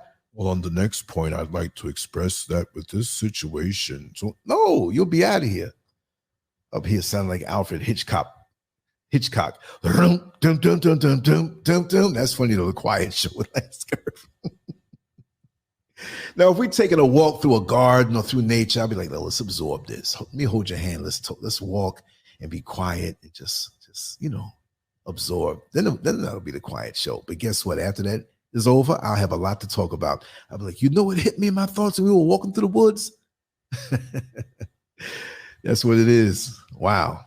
Anyway, I'm going to wrap it down soon. Anybody want to say anything? Anybody want to join in to say anything? I could drop the link if you want, for a hot minute. If you want to say anything, let me know. I'll always extend that. I don't feel like hooking the phone up. Let me see what 90s baby said. The Jekyll and Hyde type of lifestyle is sad, but this is pretty common. Yeah, that's a good for a title, the Jekyll and Hyde lifestyle. But I would frame it in a more relentless way, just from the mere fact that we said Jekyll and Hyde. Because with this, the way I'm framing this imagery here, it could be, but the way I'm framing it is one who hasn't had their emotional needs fulfilled and with an inconsiderate mate, and they feel an attraction to somebody who understands, and it ends up like this. See what I mean? So that's not every time you see two women kissing, that's what it is. There's some chicks I know, Lance, man, we got to hang out, man, because you always pull the chicks. I want to be right there because, if you pull 10 of them, I know 2 of them I can get. I'm like, what? Yo, Lance, know what I'm saying? This is a chick, right? A big butch. Yo, know what I'm saying? Damn, look at that girl ass. So one girl told me, she's like, man, shoot, I get that. I'm going to be all up in that. I'm like, yo, with what? It better be something you purchased. I can tell you some funny stories. When I was living that lifestyle with all these women, there was a gay girl who lived across the street. She's like, damn, man, what's up with you? Your girl be letting you hang out with them girls around. I saw 3 honeys coming out your house early in the morning, man. I knew they spent the night because I sat by the window all, damn, how'd you hook me up? I'm like, oh, man. That's the one I called Dykely back in the days. That's a nickname I had for like Muttley off of Wacky Races. Dykely. She swore she was a here we go. I had theme songs for her. You see her walking down the street. She passed away. She had an overdose. She was a really bad heroin addict, and she kind of went back into it, and it was bad. But I had fun with her. We had fun. I accepted her for who she is. You know what I mean? 90s people said you should really dig into human sexuality. You guys, heterosexuality is the norm. Humans aren't labels. No. Heterosexuality is the norm. Humans aren't labels. Okay. Yeah. I wanted to do that on where I can really go in deep without worrying about being censored on Patreon with just audio. I haven't started it yet. I haven't done anything on Patreon for a long time, but I want to do it on a regular basis. I need your opinion on that though, because I've been speaking about this. Okay. What you say, like, why do they always seem to want straight women? It's the same way gay dudes always want to have straight men, something untouched. Like, a lot of them don't want to deal with a dude who's been with another man already. A lot of the women don't want, the ones who are really in it like that, where I'm into women type thing. We're not talking about, some are married who are like that, right? But not the description that I had today, because there's so many different facets of human sexuality and why we do the things that we do. But there are some now. There's some married women where the man knows, like, she likes chicks, man. She and they'll say it, she likes some pussy too. We eat pussy together, whatever. Now, see, when I talk like this is not a YouTube thing. I got to put it on something else that won't censor me, I've known couples like this where they'll have their woman go out to go pick up another woman, go to a gay club and meet other women, but they'll let them know, listen, I got a man. And it may be where they're not trying to bring the other one home to be with the man. It's like, listen, I got another man, but we're not looking for a threesome. This is the worlds I've traveled that I want to share. And a lot of lesbian women don't like a bisexual woman. Oh, they can't make up their mind. Blah, blah, blah, blah, blah. Then you have lesbians who see open situations like that and want to take the woman. Like, I'm going to snatch up from that man. I ain't having my woman shared out like that, but I'm going to get her. All different kind of mentalities. So it's not a one size fits all thing. You see what I mean? So, you said what now? You're in Sweden. You don't know your culture. Okay. You're saying I don't know my culture. You don't know my culture, because I'm open-minded where I can see the different perspectives of people, but I'm not open-minded where I'm going to do a little bit of anything. You know what I mean? I try to see where I can understand, like make me understand. Like you're standing there, I'm standing here. You're doing this of something I won't do, but make me understand on a psychological level from where you came from. How did it make me understand? Where did this begin? You see what I mean? Like that, you know. But yeah, Tracy J, it's they want to know. It's like a dude who wants a virgin. Like ain't nobody been with this except me, right? So they always want, like, even if the woman who wants a woman goes after a woman who has a man, that don't bother them as much. They want to be that first woman. They want to be the one to give them that experience and turn them out. Just like them gay dudes. They love married men. Some of them gay dudes. They see, because enough hit on me in my life. Undercover. I didn't even know. Like, yo, man, I ain't with that. You know, they act all right for a while and all of a sudden little red flags start popping up. You know what I mean? It doesn't take long to connect the dots. It's like, man, I'm not with that. And what made it more attractive to them is because you're married or you're with somebody, or we see you as a super straight male, which I am. But I speak with everybody and try to understand where you're coming from. And I'm not, what they say, I'm not homophobic like that. It's not, I don't even like that word. How am I going to be scared of you because you're doing something? I'm not scared of you. I'm not scared of much things. I'm not Superman, but you know, I'm not scared. No. And because I'm not, they think, oh, I have a chance because he talks to me. I'm not running them down like that. You ain't gonna see me coming out 3 o'clock in the morning, pulling my zipper up. I don't know, house full of gay dudes like that. That's suspect. Ain't gonna happen. Oh, okay. Let me see. Okay, you don't know the culture. You don't have stud and okay, you don't have those the studs and femmes. Right. In America, there's a lot of that going on. And again, with the women who I've seen a lot of very effeminate. Here, check this out. I've known a lot of effeminate studs that you can't tell. And I'm gonna leave it on this note here. We'll talk about this maybe tomorrow night. We'll keep it going. But I've known a lot of women who are very feminine, wearing dresses and all this stuff and the perfume and the makeup, and real feminine in their mannerisms. But when they get behind closed doors, they're the stud. And they don't turn into a masculine looking thing, but they are the aggressive one. They're the dominant one in the bedroom, and they're studs. But you would know. And I've known studs, real studs. And I'll end it on this note. Why does this song come to my mind? I don't want no stud. A stud is...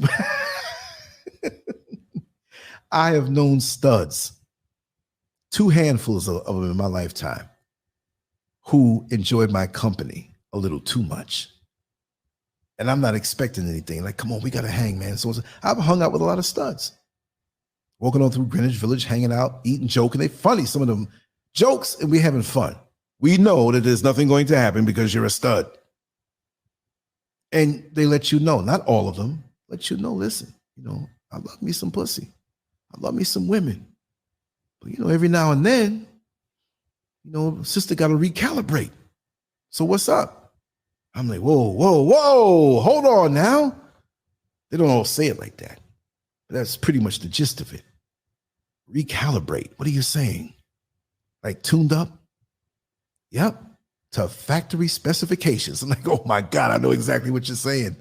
And I'm like, but you carry it. In my mind, I'm like, you ain't carrying yourself looking too appetizing.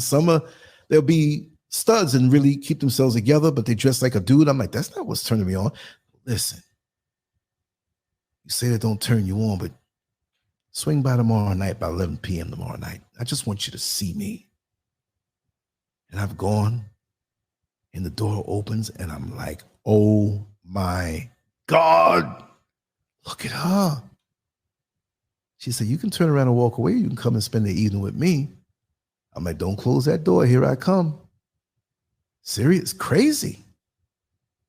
And some who, I knew one who nobody knew that she was kind of a stud. I say kind of a stud, because if I knew something was up, that's why we were talking cool. I'm like, listen, you don't fool me.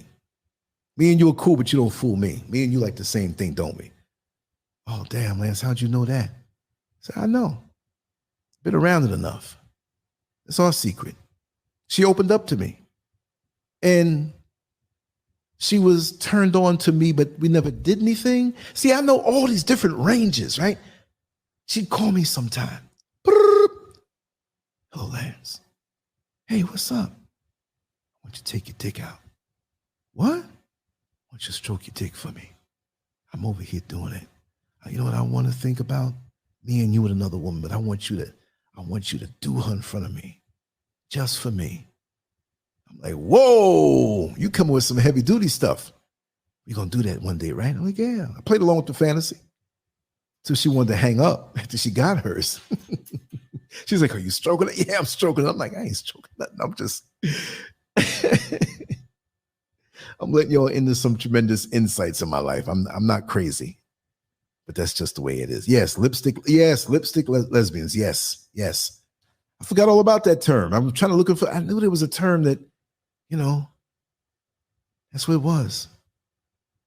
Black Ace in the house. Peace and respect from Buffalo, New York. Interesting title and show.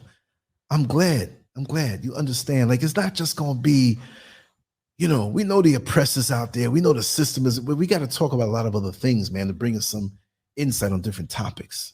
I lived a full life, and I ain't going out without telling all of it and all the things that I've learned. And I don't think I know everything. But we can start with a conversation about most things.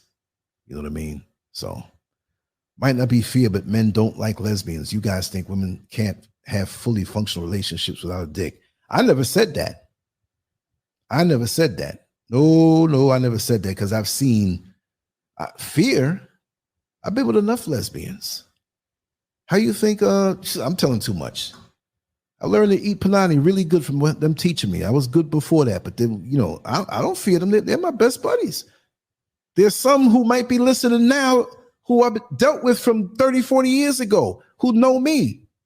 Look, there's some who were that I'm not saying like the typical, I'm going to turn you out. No, but they were shocked that I was gentle and loving and we had fun. And a lot of times I'm hanging out with them. A lot of times they left their girlfriend and came and hung out with me all night. We hanging out and it wasn't always sex. I'm not afraid of no lesbian. I'm not afraid of no gay dude, but I'm not hanging with gay dudes like that. You know what I mean?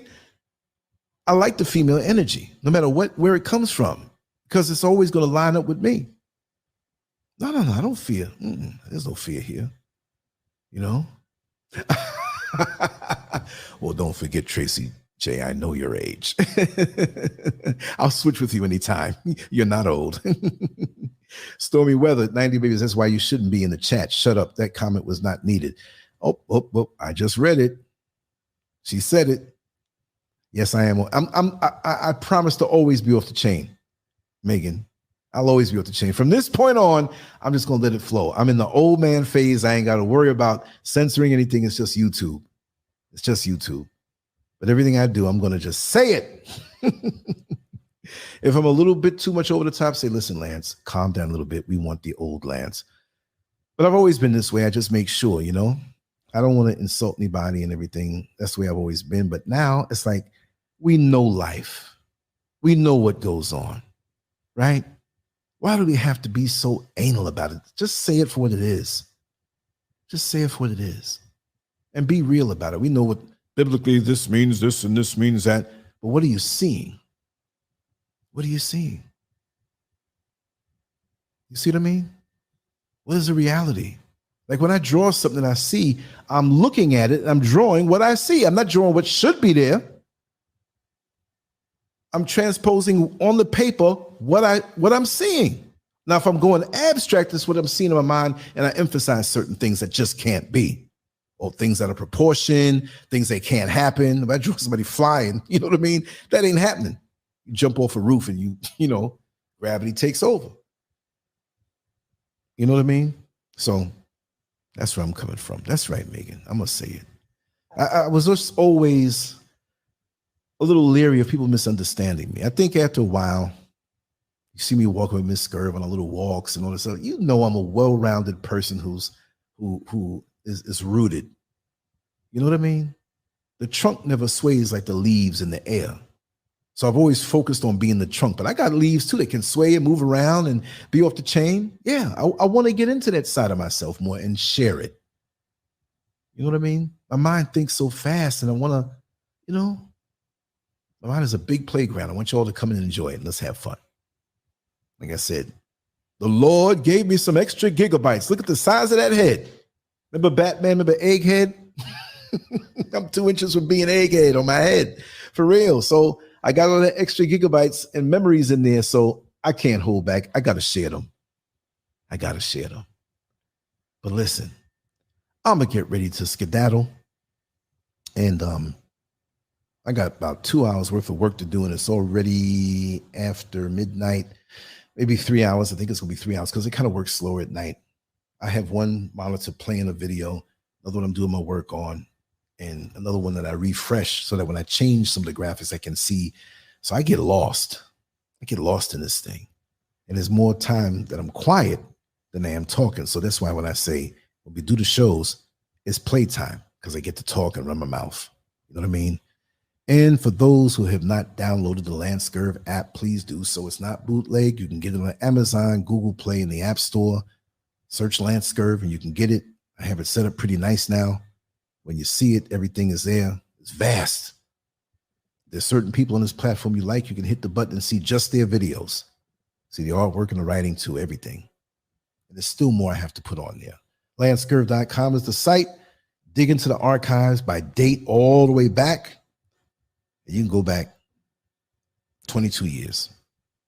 Before YouTube existed, I was around doing stuff. So it's been a wonderful journey. I'm going to keep on doing this. I love it. I love our discussions. I love our chat room. I love the things we talk about, the things we see in the world and come back and share it. It's all about that. So anyway, let me run. I will talk to you tomorrow. I'm always open for suggestions on shows now too, like different topics and stuff. We can go deep with that. I'm always accessible. Here's my contact information, Lancescurv.com. or 407-590-0755. That's a WhatsApp number, and it's also my local number for the United States that you can call straight through without worrying about getting a big bill because it goes through an app straight to me. So you can call that directly. Just like I'm there physically in the United States, even though I'm in Accra, Ghana right now, West Africa, still you can reach me and to have that permanent communication, because sometimes I might be sleeping and the phone might be down. Hit me with an email and suggest things or things you don't want to see anymore. I think that was over the top, man. Don't talk about having to take a crap in the dumpster no more. I don't like that I was eating.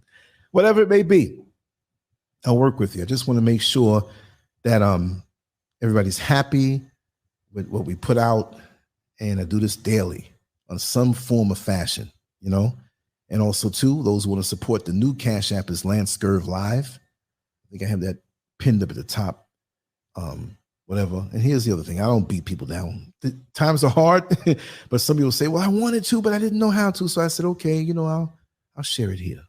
It's no problem. But I'm not doing this as soon as you come to the door, beating you down, shaking you down. Like the pastor with 6 offerings, you show up to the church late and you're like, I got away from that. And all of a sudden, let's pass out our last offering. Like, God, dog, I don't have it.